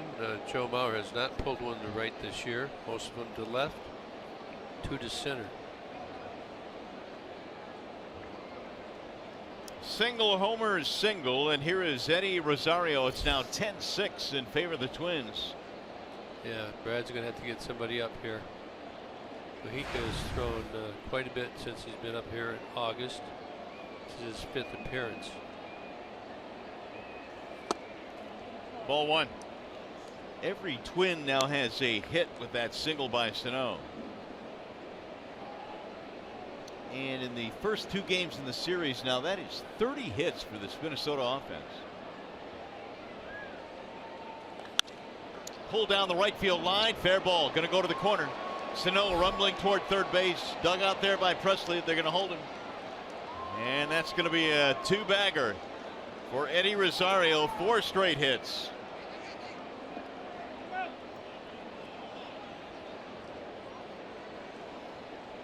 Rosario 24th double. Tough decisions if you're a manager. You're trying to save your pin. He's going to have to bring the infield in now. Mujica, I think that was another hanging fork ball.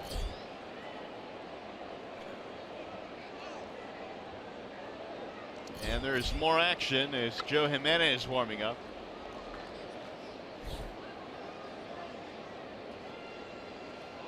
Well, this has got to be really tough on Brad. I mean, you're in the 6th inning right now, and you've got a reliever out there right now that is struggling to get outs, and you got a long way to go in this game.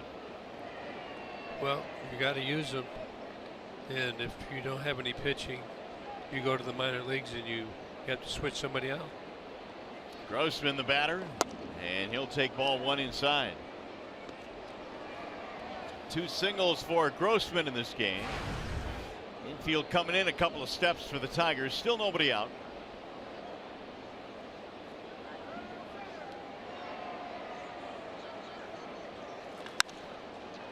High fly ball into shallow center field. It's going to be Matuk. And the runners will hold as Mikey fires it back in. 1 gone. Now Buxton. You know, in every major league staff, you have it made up of veterans, and you always have people that have options. They call options, so you can move them up and down. When you do get out of your pitching, you run out of pitching. You'll see certain players that get optioned down quite a bit. Same guys. When you get a little older, and you have kind of gained more tenure, so to say, it's more unlikely to happen. You run out of options. Infield in all the way around now as Buxton stands in. Ball 1. Need a strikeout. I think you get 3 options each player. After that, you would have to go through waivers to be sent down. I mean, any club could pick you up.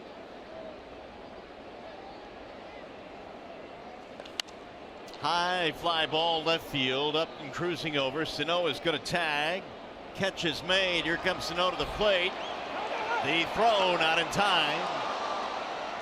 Both runners move up. Sac fly, RBI for Byron Buxton.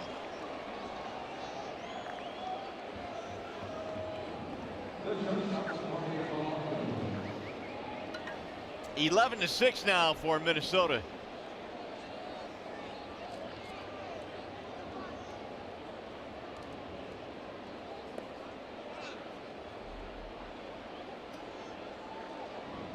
That'll bring up Polanco.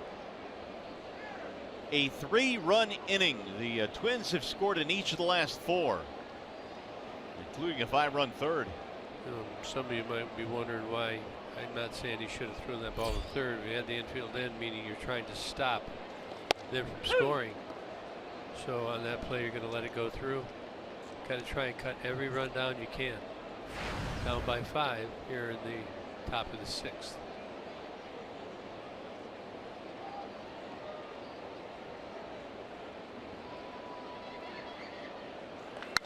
Drill to right field, foul. Nice pick. He's having trouble getting any quick action on those pitches. Twins are really teeing off on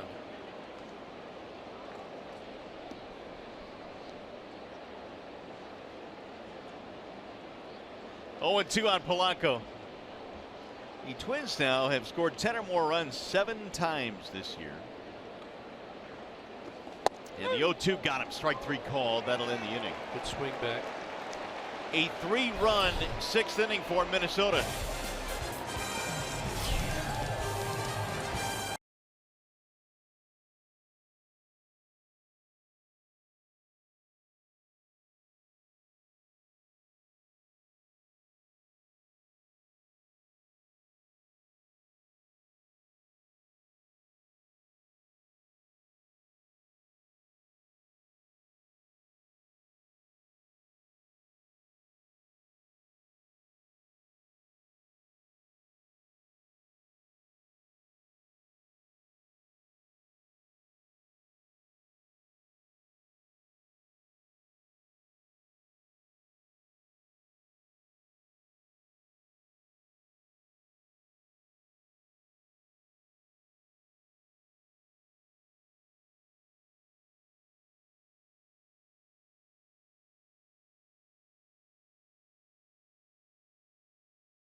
With the game break, it's brought to you by Chrysler. Well, as tonight's game was beginning, the Tigers made official what everybody had their fingers crossed that would happen.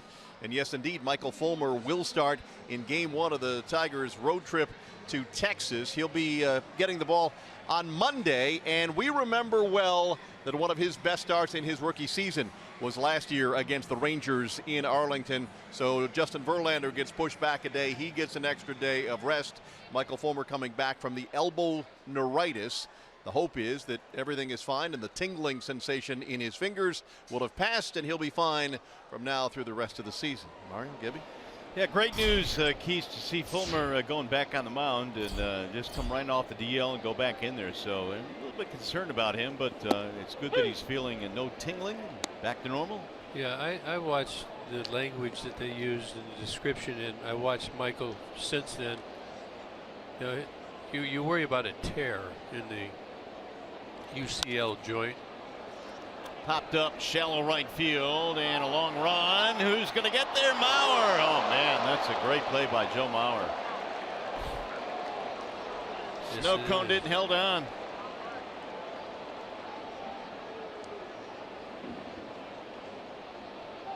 Well, this is a tough play. He's going down and he gets it right in the tip of the glove and it almost wants to come out.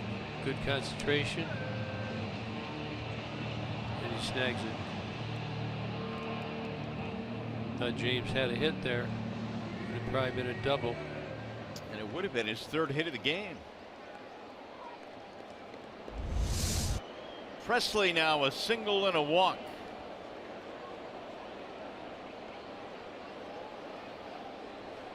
Dylan G gave up a single but got a double play ball last half inning, and there's a strike call.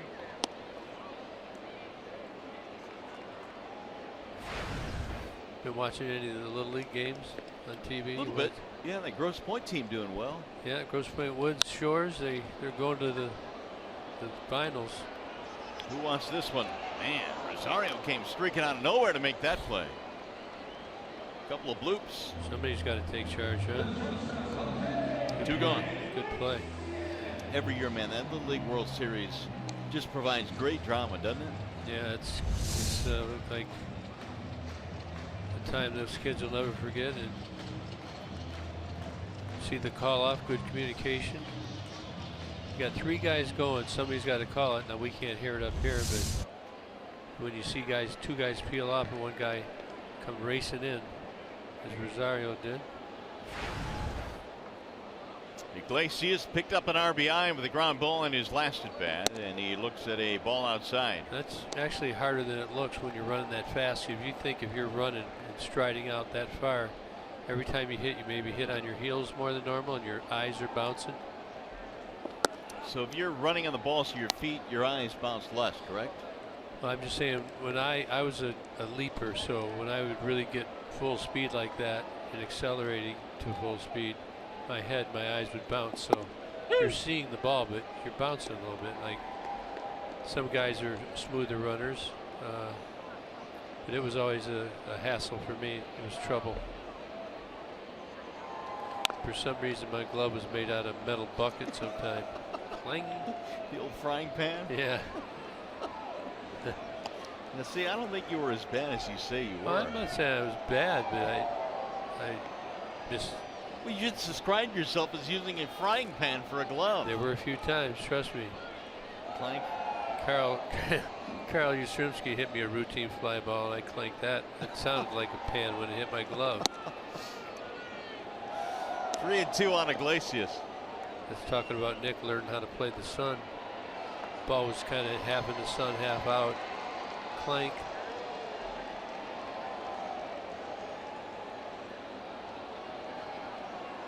Top of the order, Kinsler waiting on deck. Tigers trailing this one 11-6 after leading 5-0 in the first.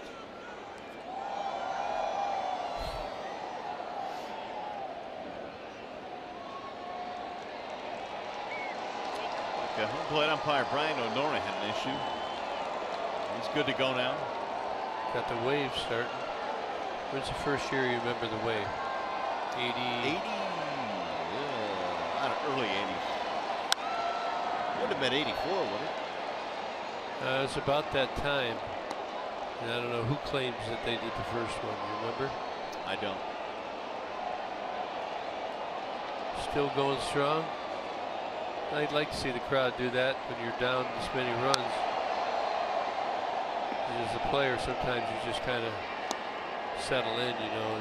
You don't want to accept that it's 11-6 right now. You got to find a way to push yourself. Get a run on the board, get a couple more in the next inning. Hold Twins tightly. Ground ball left side. Sano cuts it off. Going to be a tough play. Fires one in the dirt and got it. Ooh, Mauer in the backhand. We'll see if the Tigers want to look at it. Sano made a whale of a play there to get rid of that ball. Well, he's got about 30 seconds, so we'll see what Brad says. Nope, they waved it off. Yep. Going to be a 1-2-3 inning. Sano able to fire one hopper to Mauer to win the frame.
Tigers had a solid grip on this one after 1 inning, but it's been all Minnesota since. Joe Mauer's had a big night, 3-run double, 2-run homer, and James McCann got the Tigers off and running with a grand slam in the first, but it is not held up.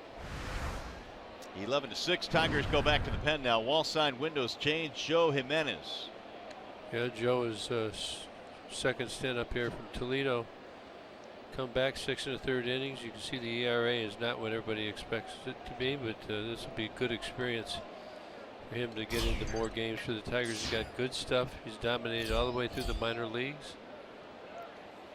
He just has to bring it out to this mound and trust it. He's got the stuff to do it, be an effective. Some think he could be a closer someday or possibly setup man. John Hicks is in the game now. Miguel Cabrera done for the night. The 1-0. Up and in, 2-0 on Jason Castro. Castro, then Dozier, then Kepler in the 7th for Minnesota.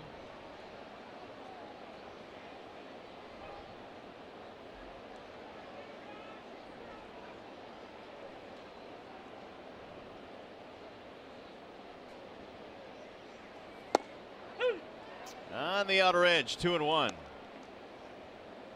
Well, when you look at the stuff Jimenez has, and there's really not a whole lot for him to prove at the minor league level, I think a lot of folks consider him as a guy that does have a shot to be a future closer. Kind of a fastball slider, working on a change. That's into center field, a base hit, maybe more. Let's see. Matuk cuts it off. He's going to try for 2, and he's going to get in there safely. Stand-up double. Twins are not quitting. No, they're getting it. They're hitting the ball to the outfield, and they're running hard. 21st double of the year, and Castro now the number 9 hitter, has been on base 3 times. Let me ask you about the closer situation here with the Tigers going forward. Obviously, with Justin Wilson gone now, Shane Green, in the opportunities that he's gotten, has been very good. If he continues that the final month and a half of the year, do you go into spring camp next year as your favorite? Well, it depends, I think, on who else the Tigers end up with. But out of this group, definitely. You know, if you look kind of how Green's been used, you know, he was a starter and then he's been in the bullpen. So he's done both, and then he's pitched mid-game. He's pitched late in the game, in the 8th and the 9th. So he's kind of done everything. So I think when you first start to close, it's somewhat overwhelming, and there's a lot to deal with, because if you don't get him out, the game, you lose the game. There's a responsibility that comes with that. But I think that this time, him going back, him having that experience, he's much more comfortable with the closer's role. He knows what he has to do. And he's thrown the ball well most of this whole year. So for me, it's Greeny. Yep. Yeah, I think he has the stuff and the intangibles as well. The slow heartbeat in the 9th inning. There's a bouncer up the middle. That'll advance the runner, and Iglesias throws out Dozier. 1 gone. We bring in Trevor now. Well, Mario, John Keating told you that Michael Fulmer is good to go for his next start in Texas on Monday. Talked with Daniel Norris about when he might be ready. He threw a sim game yesterday, of which Alex Presley took part, live hitters. Presley said the ball came out of Norris's hands really well. Norris said he felt good, and more importantly, got the mental aspect of being afraid to throw and being afraid to feel that sensation that took him out of the lineup one more time. So he said he felt great. Next thing up for him, a rehab start. No exact time on when that'll be, but Daniel Norris progressing nicely, and we see Alex Presley back in the game here tonight after that oblique strain. He told me that he played in 3 rehab games in Toledo, swung the bat well, didn't get a lot of hits, but played pain-free, and that was the most important thing for him. Well, that's good news on Daniel Norris. Obviously, we're glad to see Presley back in the lineup because he's been really good, but Daniel needs that final month to get some more starts under his belt. Yeah, I talked to him as well about his outing, and he's looking forward to going down AAA and throwing a game. It's the one thing, he's got good stuff, and he's young, and he's got a great arm. And when the trade talks were, you know, frequent and local, they were public, I guess you could say, his name gets mentioned a lot. I mean, I've gotten calls from other organizations asking me about. It's a great play there by Hicks. Leaping play for the out, holding the runner at third.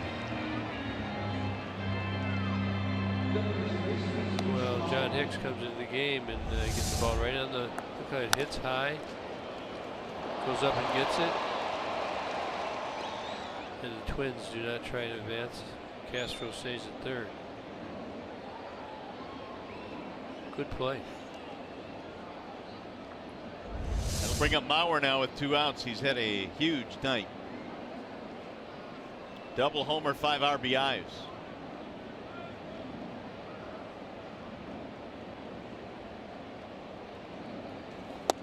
In there, strike 1. He's very meticulous about the way he takes that first strike. He takes it like he's going to swing at it. Stays down in his crouch. Keeps his eyes on the ball, doesn't give up on it. Make sure that his lower half and his upper half are ready to fire.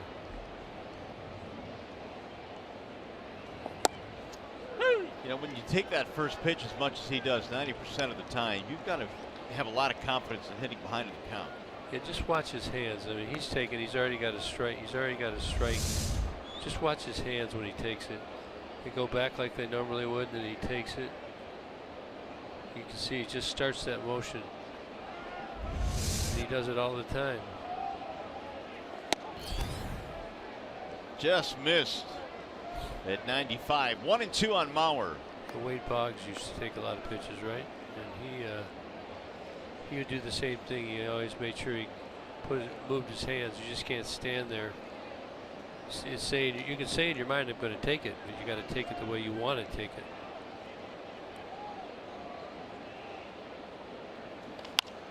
Soft roller towards second. Kinsler throws out Mauer and the inning is over. So the leadoff double is stranded. Good job of getting out of trouble. 3 ground balls. The Tigers get out of this inning.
And the Tigers battle the LA Dodgers next Saturday at 6:10 p.m. and the first 10,000 fans receive a free Alan Trammell bobblehead. If you'd like tickets, go to Tigers.com or call 866-66-TIGER. It'll be a good night to be at the ballpark. Dodgers in town, they're awfully good, and you get a Tram bobblehead. Tigers have some work to do now as we go to the bottom of the 7th. They've got the top of the order coming up. Down 11-6. Kinsler leads it off, then Matuk and Upton.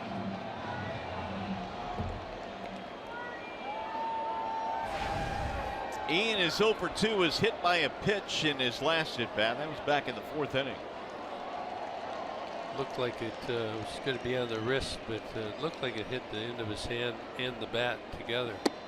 Ooh, that one comes up and in 1-0. Dylan G is out there for his 3rd inning of work for the Twins. Barrios did not go long enough in this one to qualify for a win if they do win this game.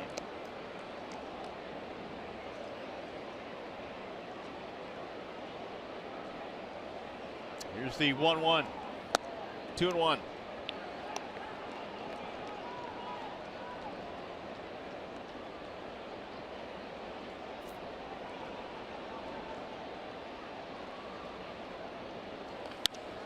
To the shortstop, flagged there by Polanco. Good play, 1 gone. Boy, he's smooth. Got a good break on that ball. Just barely in the end of his webbing. Takes it away easy. Got a little no-no going down in Erie. Ooh. Bo Burrows, man, he's good. He's got good stuff. I got to watch him a lot last year in West Michigan, and he started at Lakeland, now in Erie. He's done for the night. 6 innings of no-hit ball and 8 punch-outs for Bo Burrows tonight. He's been throwing the ball good since he came to spring training this year. Good arm. One of the pitching prospects the Tigers are excited about for their future. Mikey looks at a strike 0-1. Yeah, I don't think you'd see him up here this year, but I think soon after that, he continues to develop. And when you're a minor leaguer, you got to get your innings in. Seasoning, as they say. Yeah, well, I mean, minor league stopped on September 1st. Plus, they do have playoffs. In the big leagues, you stop a month later. Plus, if you're in the playoffs, you could play another month. So you just can't go from ending on 1 month to tacking 2 months on and thinking that a pitcher could be ready to throw another 2 months. That's you're going to hurt him for sure. And the hitters as well. I watch. I know that all teams, when I managed, they did this. They take batting practice. There's a cage right down there, down the steps there, right behind the dugout. At most of the parks, and a lot of guys go down there and hit and hit and hit and hit. They have somebody throw it to it, and I think that when you get later in the season, I do think it has a negative effect. It's hard to do. I get it. You're a DH. You want to stay loose, number 1. But those, I just think you have only so many swings in a year. That's a fair ball down the line. Matuk has another hit. It's going to be at least a double, maybe a triple. Mike takes the turn. He's coming to third base. Here's the throw, and he is safe at third. Matuk has a 3-bagger to go this double.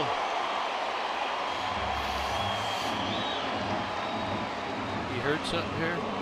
Gosh, I hope not. He really stumbled going around second base. Something looked funny. This is really risky play by him. It's a great at bat. Look at him stay up on top. That's one of the advantages of the way his new setup where he's up. This is a pretty good throw by Max Kepler. Remember, we're down by 5 runs right here. But look at something happens when he goes around. Oh, right there, right before he got to second base. Good thing he didn't pick that ball. He might have been out. Looked like he was chopping his steps to try and hit that bag right. Here is Upton now with 1 out, runner at third. So Mikey stays hot. 2 more extra bases for Matuk. Strike 1 on Jay Up.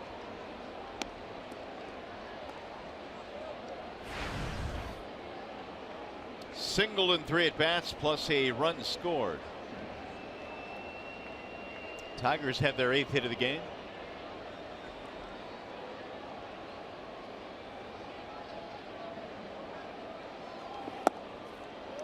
Ball 1. Now, gee, he's a true long guy. He used to be a starter. So if you're Paul Molitor, you're going to get everything you can get out of him and try and keep this lead. Save the rest of your pen. High fly ball right field. This will be deep enough to get the run, and Kepler and Matuk will come in on the sac fly. Wow, he made that close. Got a good hose. Holy smokes. RBI for J.L. See if Mikey stays in the game. He didn't look like he was running like he was before he got that little misstep going around the bag. Kepler's got a pretty good arm, you can see. Have to worry about overthrowing the cutoff man. Why was he a little gimpy? He keeps looking back now. He could stumble right here. He's trying to adjust for the bag because he doesn't have a full stride. So you want to make your adjustment out away from the bag, not right on it. Got caught looking behind him. Swing and a miss by Hicks. 0-2, his first at bat of the night.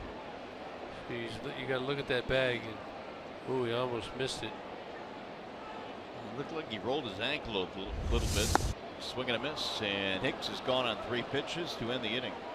Tigers get one back on the sac fly by Upton. You're watching Tigers baseball tonight, presented by Bell Tire.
Tigers baseball on Fox Sports Detroit is brought to you by Comerica Bank, a part of Detroit and the community since 1849.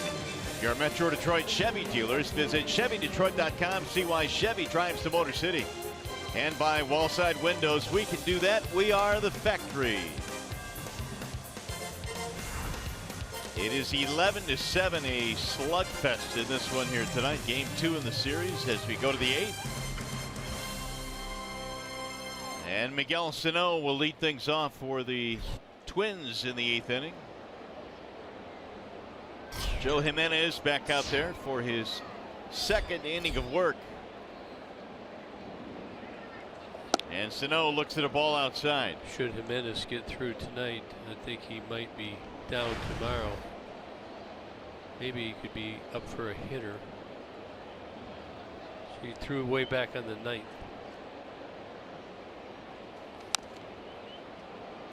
Sorry, it was the 11th. It was yesterday, so this would be, you have to cut this inning off. 30 pitches or so. Sano is single and 4 at bats.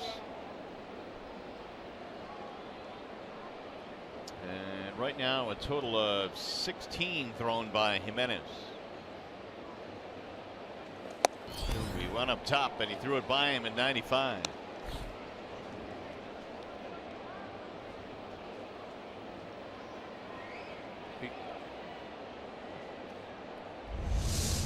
Look at this. Look how Sano tries to get on top of it. It just binds him up. Look at, you just can't get your arms out on that pitch. It's perfect, right above the hands. Gonna go right there again.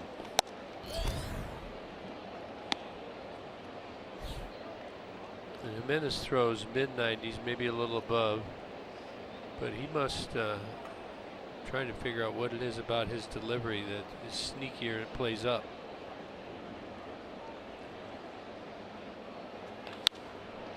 Yank foul.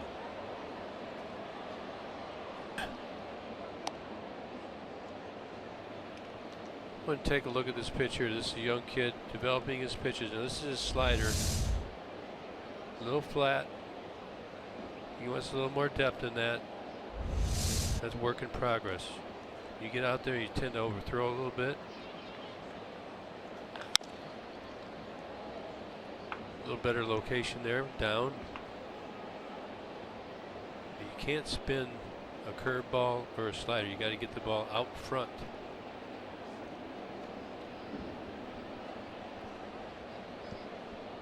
A lot of times you try and overpower it and make it spin more, and that's not going to get it done.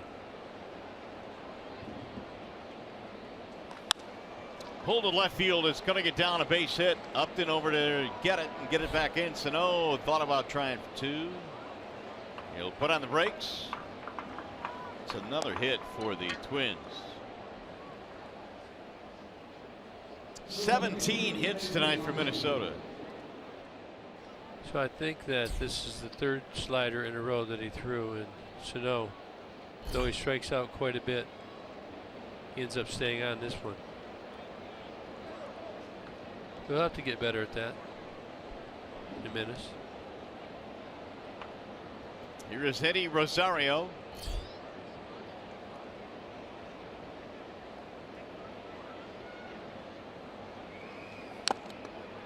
Big swing. Good fastball right there. Just take a look at the location of this pitch that Sano's hit. You saw a lot of sliders. See, we want to get it out here. Maybe a different scene. Just didn't bite quite enough. I think this is a great experience for young Joe Jimenez, as well as good for the Tigers. Coming in again. In the air to center. Matuk racing back. He's going to have room. First down of the inning. Rosario, I tell you what, they try to get that ball in on him. He pulled his hands in there, put that barrel right on the ball.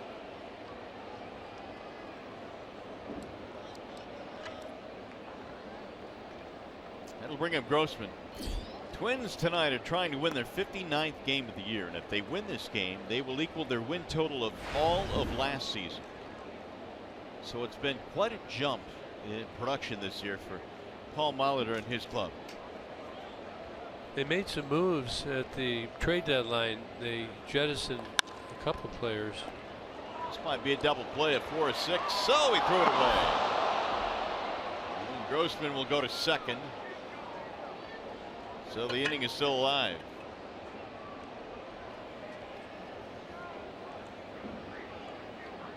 Fielder's choice, E6. Sano got down there pretty good. He went kind of after Iggy a little bit. Most of the time they just run out of the line. He stays. Didn't allow him to step through. I've seen a play like that nowadays been called a double play. That's kind of borderline right there. He did not go to the bag. He went inside the bag. Now he's to the inside of the bag, and he's not that close, but he slides right at Iglesias. Call was not made. It's hard for me to watch that.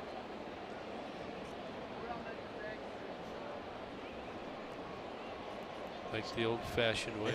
Yeah. Well, I think you could clean it up a little bit, but I don't like the elimination of it. Good friend of mine passed away, Don Baylor, this week, so condolences to Becky and Don's family. Absolutely. Now he went in there. Oh boy. Pretty hard, huh? Yeah, he was one of the meanest players, toughest players I ever was around and got to know. He was my batting coach, hitting coach down in Arizona. But what a generous, a gentle giant. And again, sorry for his passing. I know that Dusty and who did I see go down there? Clint Hurdle went down. Clint Hurdle went down there. Yeah. Funeral was today. 1-2 on Buxton. Nickname was Groove. Groove. Jamp had quite a bit of seasoning from Don. First skipper of the Rockies.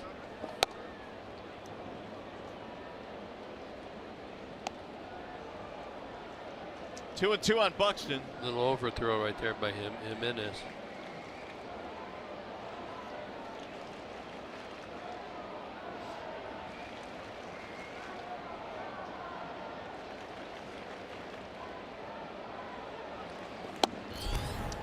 Just off the plate. Jimenez wanted it, didn't get it. Now 3-2. Polanco waiting on deck. Every Twin except Polanco has 2 hits. And they have 17 as a club tonight. Boy.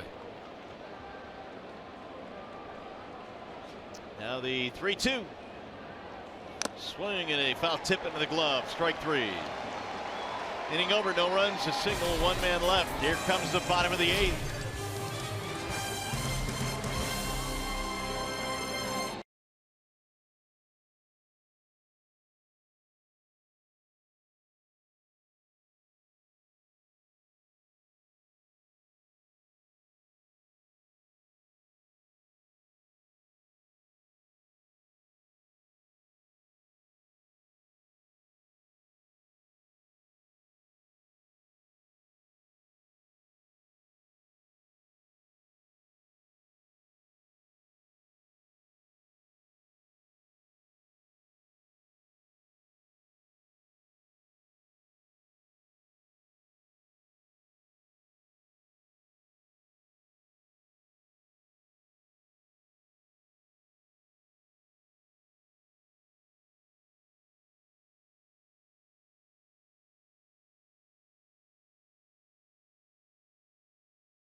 Matchup presented by Wallside Windows tomorrow in the series finale. Matthew Boyd for the Tigers, Irvin Santana for the Twins.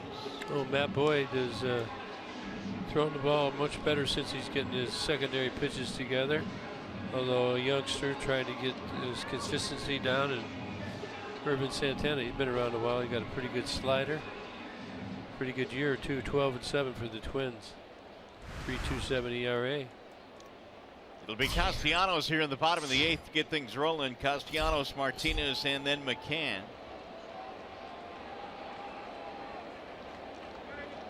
11-7, Minnesota with the lead. Dylan G back out there. 4th inning of work, and he throws strike 1. Single ground out double play ball for Castellanos tonight. This will be the 40th pitch for G. Missing low and away, 1-1.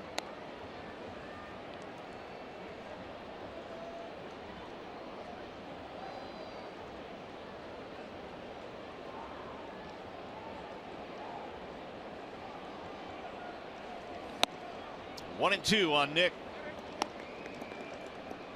By the way, Miguel Cabrera left with lower back tightness day to day.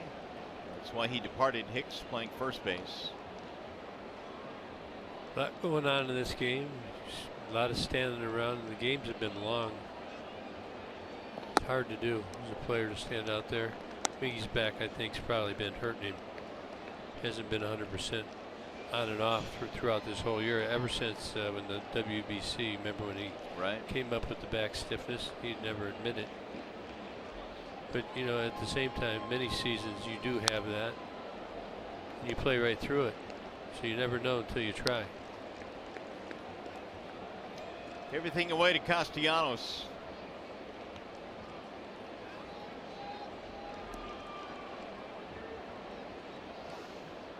Vic hit the ball very hard his last time up. Double play ball, though, unfortunately. Right to Dozier. In the air to shallow right field and base hit. Castellanos is aboard with a looping single to right. That's a knock. That'll bring in Victor Martinez. See him trying to get him up. Nick's not giving in to him right there. Ball's up and in. Kind of jams him a little bit. But again, most of the teams coming in, Castellanos and Miggy. Seeing a lot of balls up and in. Breaking stuff away for Chase.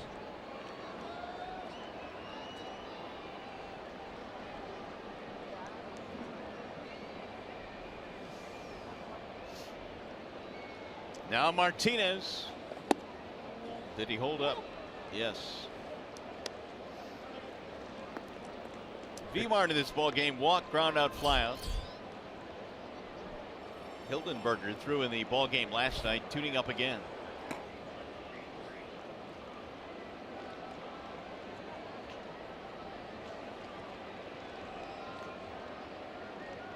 Now the 1-0.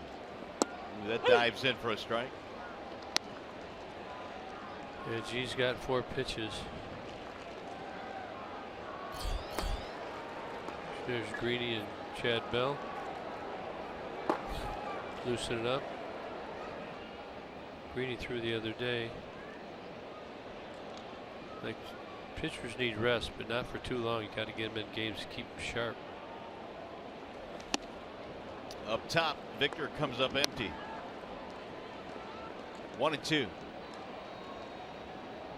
Seems like Gibby, when you're struggling like Victor is, sometimes you leave the strike zone. You don't normally see Victor swing at that pitch. Yeah, well, he's in one of those streaks, and I'm not exactly sure what he's analyzing, what he isn't. Only the player knows that. But he's got nothing to do but think about hitting because he's the DH. That's one of the tricks of it. There he goes. Down the right field line, and is going to be up against the wall. Castellanos going to third base. And Victor will pull in with a single, and the Tigers have something going now here in the 8th. Go ahead, Victor.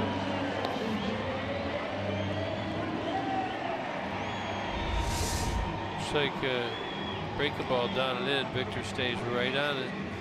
Pulls it down there in the corner. A couple series ago against Houston, remember they were playing right over there. Twins are not, so there's a double or a single. It's going to be it for G, who couldn't quite give him 4 full innings. He will depart after 2 batters here in the 8th. And we'll step aside. We'll return 11-7 ball game.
Tigers threatening, and here is the 1-800-CALL-SAM call of the game. He's got some opportunity in front of him right here. Some damage on the bases. Waiting for him to clean them up. Driven in the air to left field. Ball hit well. Rosario back, and that's a grand slam. James McCann with a slam in the first.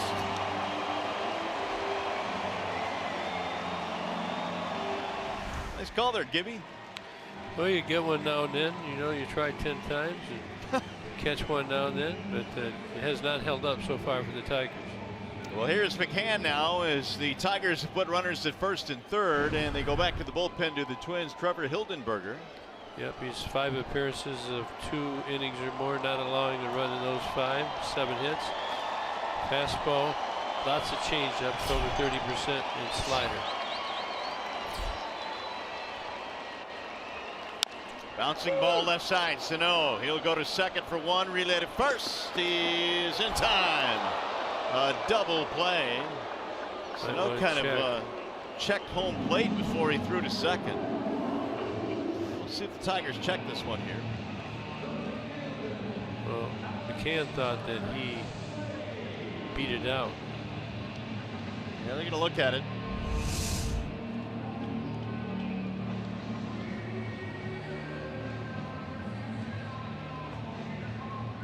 I think he's out. Yeah. We can run that again. Watch where his foot hits. That's the quickest way to the bag. It was perfect. You see that first angle. I don't know. That toe's there. He's safe. Brad really had nothing to lose here in challenging this one.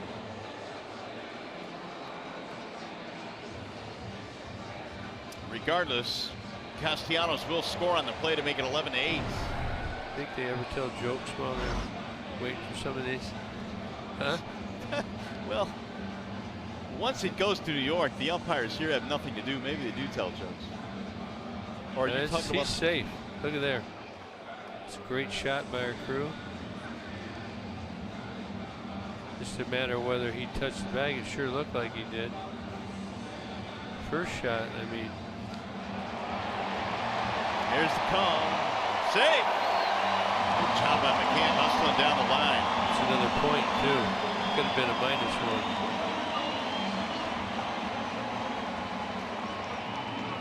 So score the run. 1 on, 1 out, 11-8 ball game.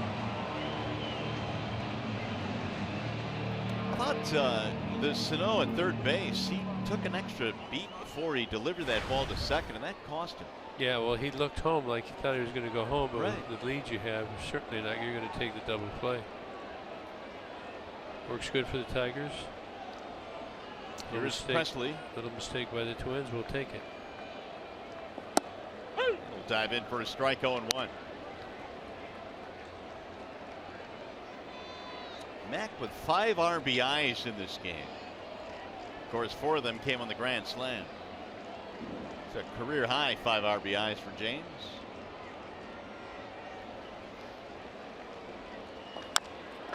To the right side, cut off there by Dozier. Great play to get the out. Advance the runner. 2 gone. Well, good defense by the Twins really all game. This is Sano, cost him a run. Look at Castellanos is going home. Sano looks for a second, thinks about it. That cost him because McCann just beats it by a toe. Then look at here. This is the very next play. Dozier barely gets to it. Throws across his body. These guys have laid some leather on the Tigers in the first two nights of this series. Buxton and Kepler with great plays to the outfield last night. Ball 1 to Iglesias.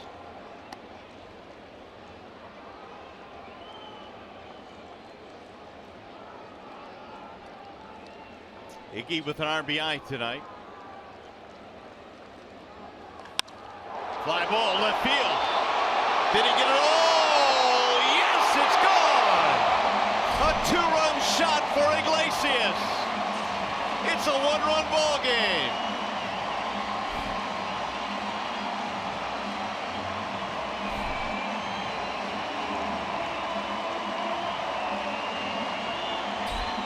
Number 4 on the year for Iglesias.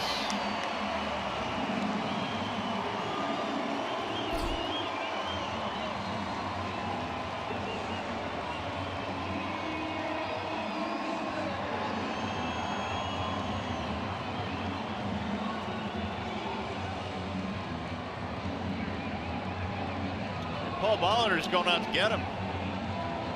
He has signaled to the bullpen. Hildenberger comes on. Got a couple of ground balls, so that double play turned out to be huge that they were not able to turn. Yes, sir. And then think of all the little runs that the Twins have tacked on. Tigers now trail by 1. So they made a mistake. We got a run. We made a mistake or 2 here, and they got a run. Belisle coming in. We'll be back.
To 10. Jose Iglesias just brought the Tigers within 1. The big 2-run shot. Look at the little spinner out over the plate. Look at Iglesias. He knows this has gone to location. This is pretty much right down the middle. He knew it, and this is over the fence on top of the Tigers dugout. So the Tigers are in this game. 1-run game, and now Ian Kinsler will come in and face the new pitcher. Belisle, the right-hander. And Ian looks at a bender inside, 1-0. Belisle just forced into closer duty. He traded away a couple of pitchers. Fastball only 91 miles an hour. Lots of sliders, breaking balls. Seldom throws a changeup. I think you're pretty much looking breaking ball, slider, curveball. Fastball is only 91 miles an hour around that, so I think you feel like you can catch up to that if you have to with 2 strikes. Ian has been hit by a pitch tonight. And look at a ball away, 2-1. There's that little slider right there. I would think back way in the beginning part of the game. 2-1 breaking pitches that we saw. So you can't anticipate a fastball here.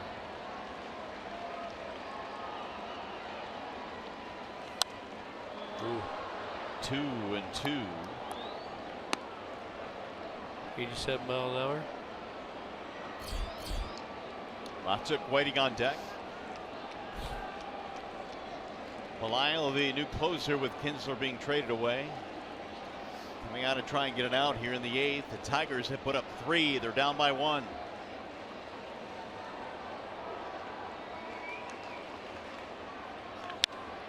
Yank foul, look out.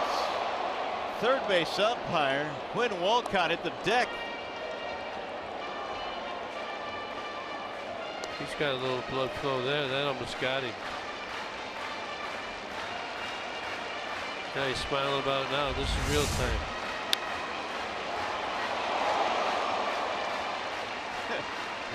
He made the call even though he hit the deck. Look at Sano's on him. Balls on him.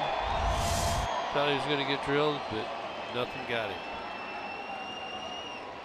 He'll be ready this one.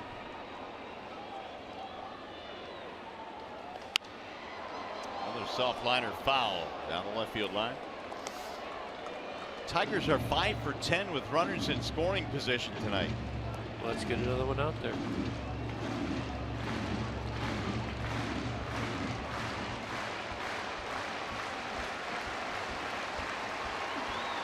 (11 to 10 games). Been back and forth all night. Tigers at one point led 5-0, then trailed by 5.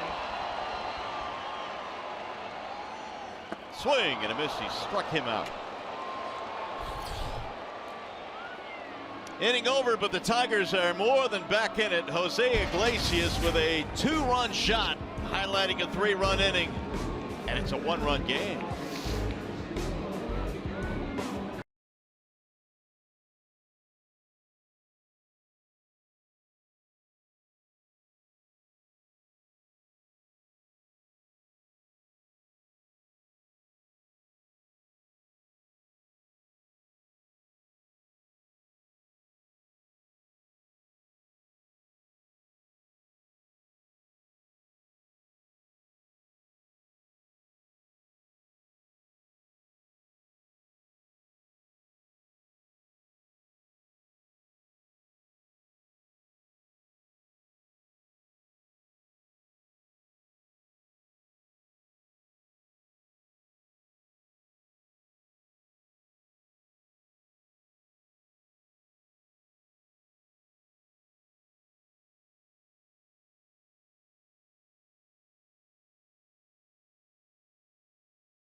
Ron Allen with a 1-800 call Sam update. Yogi Berra said it ain't over till it's over. There's no fat lady singing yet, and so in a season that has gone sort of sideways for the Tigers, nice signs of life tonight. Absolutely. A lot of quality at-bats late in this game. And one thing regarding the Minnesota Twins, their relievers in the last 3 games have pitched more than their starters have. So very, very important for them to continue to perform the way they're performing. It's been a long night at the ballpark, but we would love to be able to describe a Tiger victory when this one ends.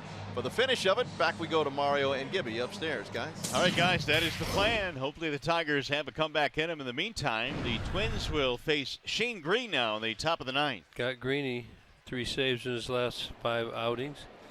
Looking to try and get him a win here, get through a clean inning, get the win. This is his 55th game. Lots of games. Greeny's been very durable. See the ERA, very good shape. Have a quick inning here. I'll be ready for tomorrow as well. Polanco leads it off. 17 hits for Minnesota, 11 now for the Tigers. It'll be Polanco, Castro, and Dozier due up here against Shane.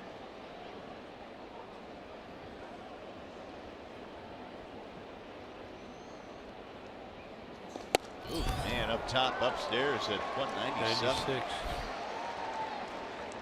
96. 0-2.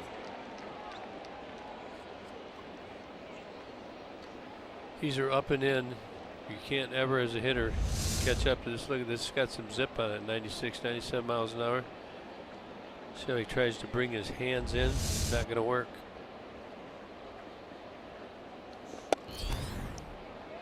Green stays up top again at 96 and miss. 1-2. Shane has done good work after replacing Wilson as the closer.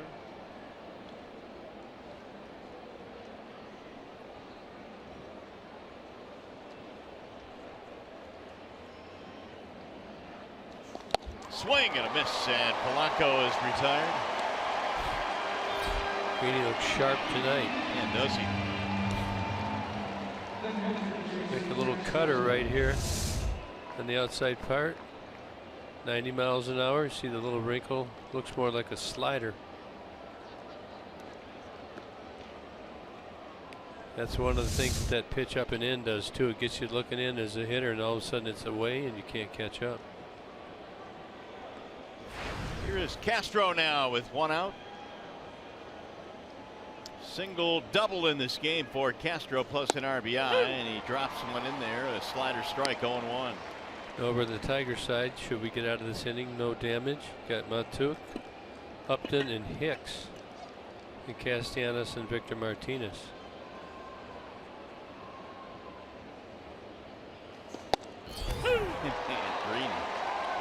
Greeny's serious tonight. Yeah, he is. 0-2. Just trying to look and see what we might have to do. Would you run for Hicks? Romine for Hicks. He can play first. Pulled on the ground, diving try, but it's going to get through. Hicks could not get there, and it's going to be a 1-out single. It looked like he dove right over it. Ball stayed down.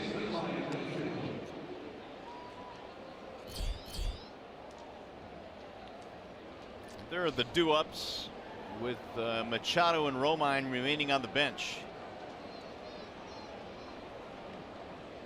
Tigers will have their shot. It would behoove Green to get out of this inning, but Dozier is stepping in. First things first, you got to get out of here with no damage, no runs at all. Get your double play ball here and get on out.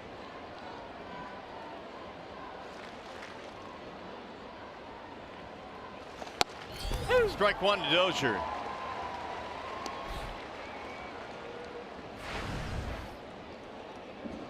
Couple of hits tonight for Dozier, 2 singles, RBI.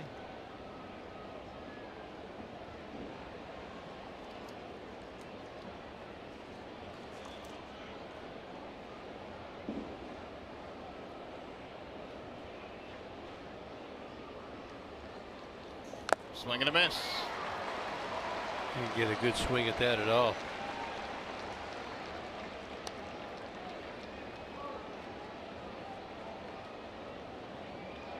Greeny much tougher on righties than lefties.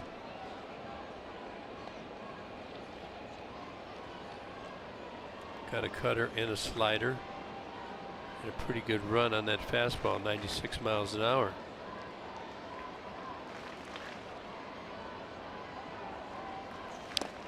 Just got a piece of it. And Dozier is still kicking. You got Kepler waiting on deck.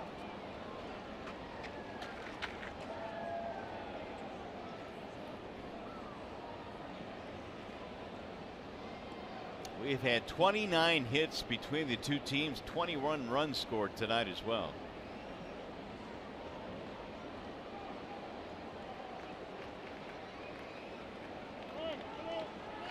Now Dozier given time.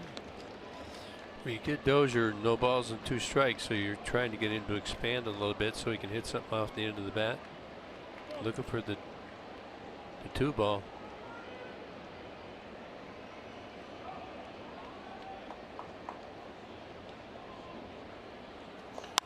And into left field, a base hit. Dozier has his 3rd hit of the night with an 0-2 single to left.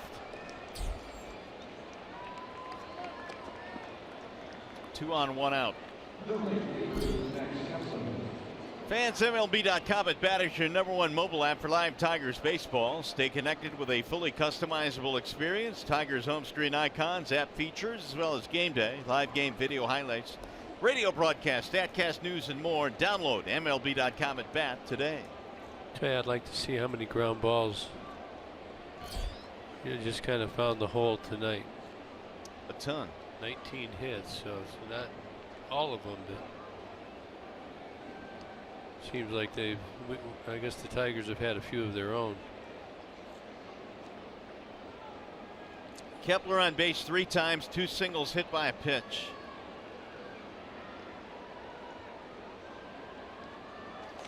Ground ball right side, Hicks. He'll take the out at first and the runners advance.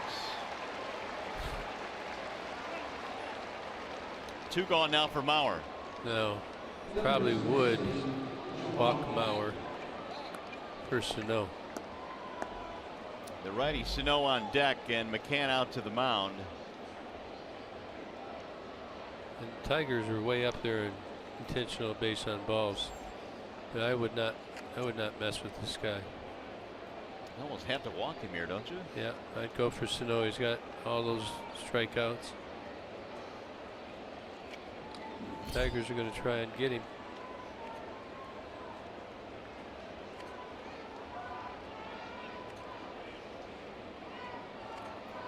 Two on, 2 out. Mauer already 5 RBIs tonight. I know they're going to be careful. That's the intention. Ball 1. Mauer has not had a 5 RBI game since 2010. It's been that long for Mauer. He's got a 3-run double and a 2-run homer tonight.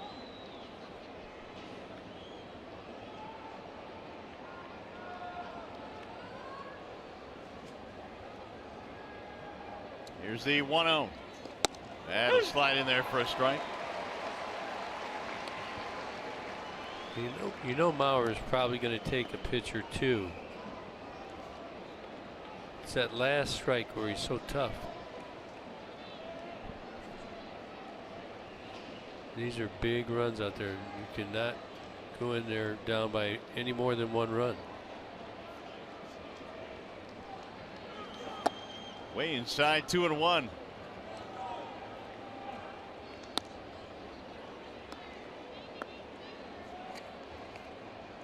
Key spot in the ball game here. 2 men in scoring position. The Twins leading by 1 in the 9th.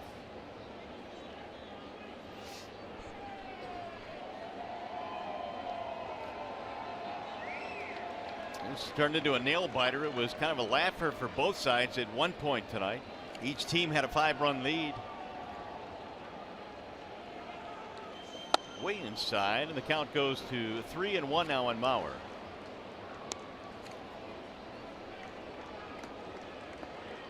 Yeah, they got conviction. Going to stay after him. You can see they're trying to get him to swing at a cutter in there. Well, let's just hope Greeny doesn't make a mistake here. Well, Mauer's going to try and go to left center. We already know that.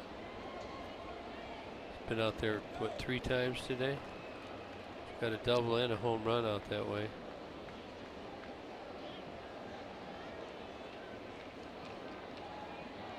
Here's the 3-1.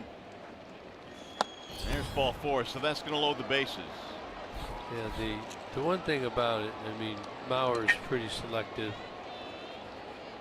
But, you know, when you just put a guy on, period, you know, now you got the wild pitch or the walk. Hit by pitch when you have the base open, but they were pretty careful right there. So here is Sano, who I assume will see a boatload of sliders.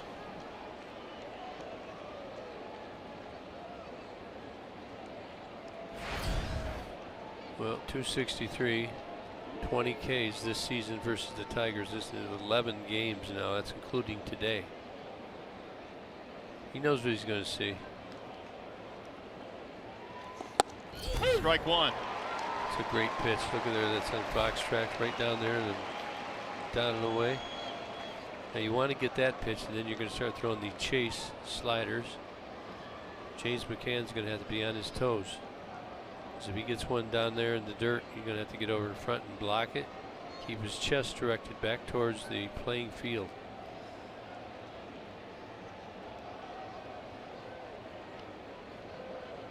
The 0-1. Oh. Got away with that. A hanger. But of course it looks like it's just an easy, but that ball looked to Sano that it was coming right at his shoulder at first. See him freeze. Looked like that was a pretty good pitch. Did not get the call. Right. Hot zones and the cold zones for Sano. He's in swing mode right here. Make a good pitch. He sure did. There's that pitch that has gotten Sano over and over and over again. Slider dotting the corner at the knees, and now the count is 1-2.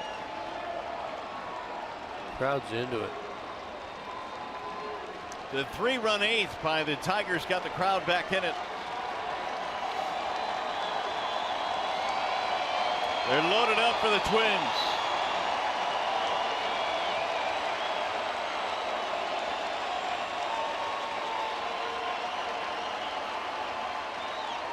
Swing and a miss. He struck him out. Slider away, and Sano leaves him loaded. Oh, Shane Green coming out of the bullpen doing a job, and the Tigers coming up. Their last chance in the bottom of the ninth features Matuk and then Upton. Let's see if they can get it done.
Like we promised earlier in the game, it's Miller time, brought to you by Miller Lite. 8th inning, James McCann, he already hit a grand slam today, but he legs one out. You see Sano does the quick check. This play was originally called out, then the review, safe, and then Jose Iglesias with his 4th home run of the year bring the Tigers within 1. And here we are, bottom of the 9th inning. Tigers are looking for 2 for the walk-off. 11-10 ball game as we go to the bottom of the 9th, and Mikey Matuk will lead things off. 2-3-4. Again, Cabrera had to leave the game with tightness in his lower back. Otherwise, he'd be 3rd in this inning. Mikey's had another big game, double, triple, 2 runs scored. Belial goes to work, and Matuk looks at a strike, 0-1. Belial came on in the 8th and struck out Kinsler after the home run by Iglesias to shut down that inning.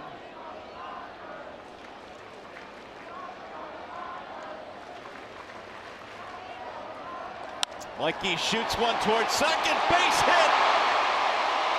3rd hit of the game, tying run is on. This guy's been unbelievable. He has, he's staying all over it.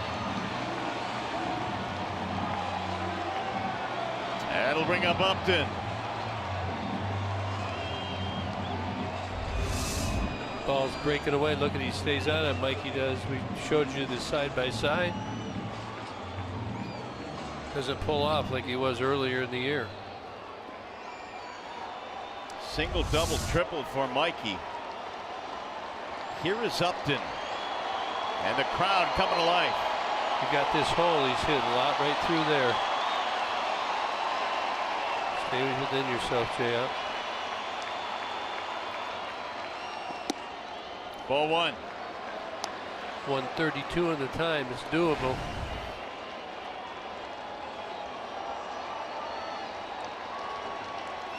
Mikey 2 out of 2 in stolen base attempts. Get you a little bigger lead if you're going to go. If you're not going to go, still stay out there and still have an influence on the pitcher's pitch selection. 2-0.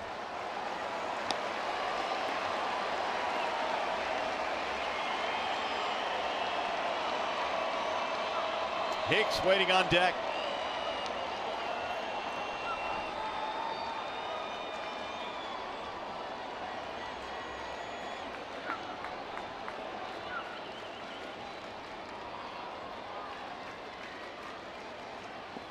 In there, a strike call, 2-1 on Upton.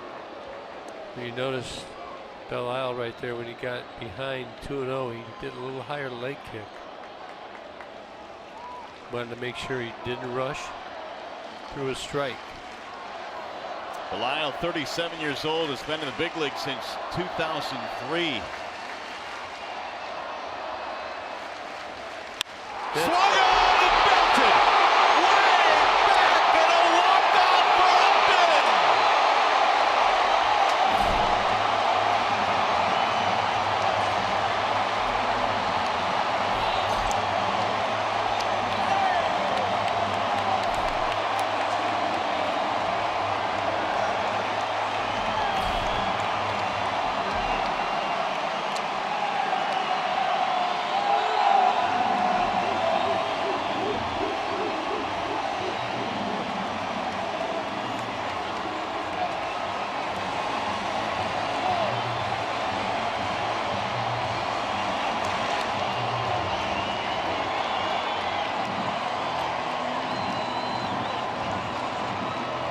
Up 5, down 5. The Tigers come back and score 2 in the 9th for a walk-off win.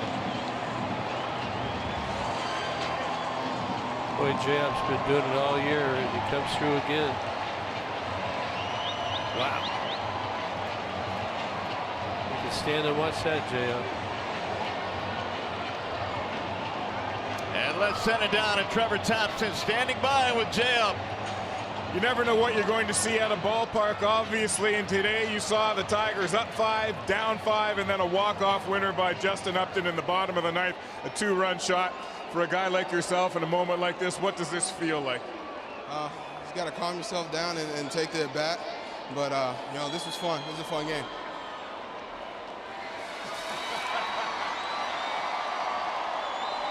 How much fun is that? It's all part of it. Yeah, I'll take it. All right. Walk me through the at-bat. Well, early on I was looking for something in the zone that I can handle, and then you know once he got strike one, you know I went into battle mode and got a pitch up in the zone. What's the ebb and flow like inside the dugout when you're up 5, then you're down 5, and you're battling back to win this thing? Well, we know we just got to keep fighting. You know that's why the games are 9 innings, and you know at the end of the day we came out on top. Huge home run for you to win this thing, obviously, but Jay McCann had like a 5 RBI day, a career high for him. He started you guys off with a big grand slam in the first. But what do you think about the day he had? Yeah, James has been swinging the bat really well for us, and you know he got us going in the first, and you know we continued to battle from there. He got another knock for us, so he's been big. What did you think when the ball left your bat? Game over. Game over indeed. How can this change the momentum of your team for the rest of this homestand? We just got to know that you know we're in every game.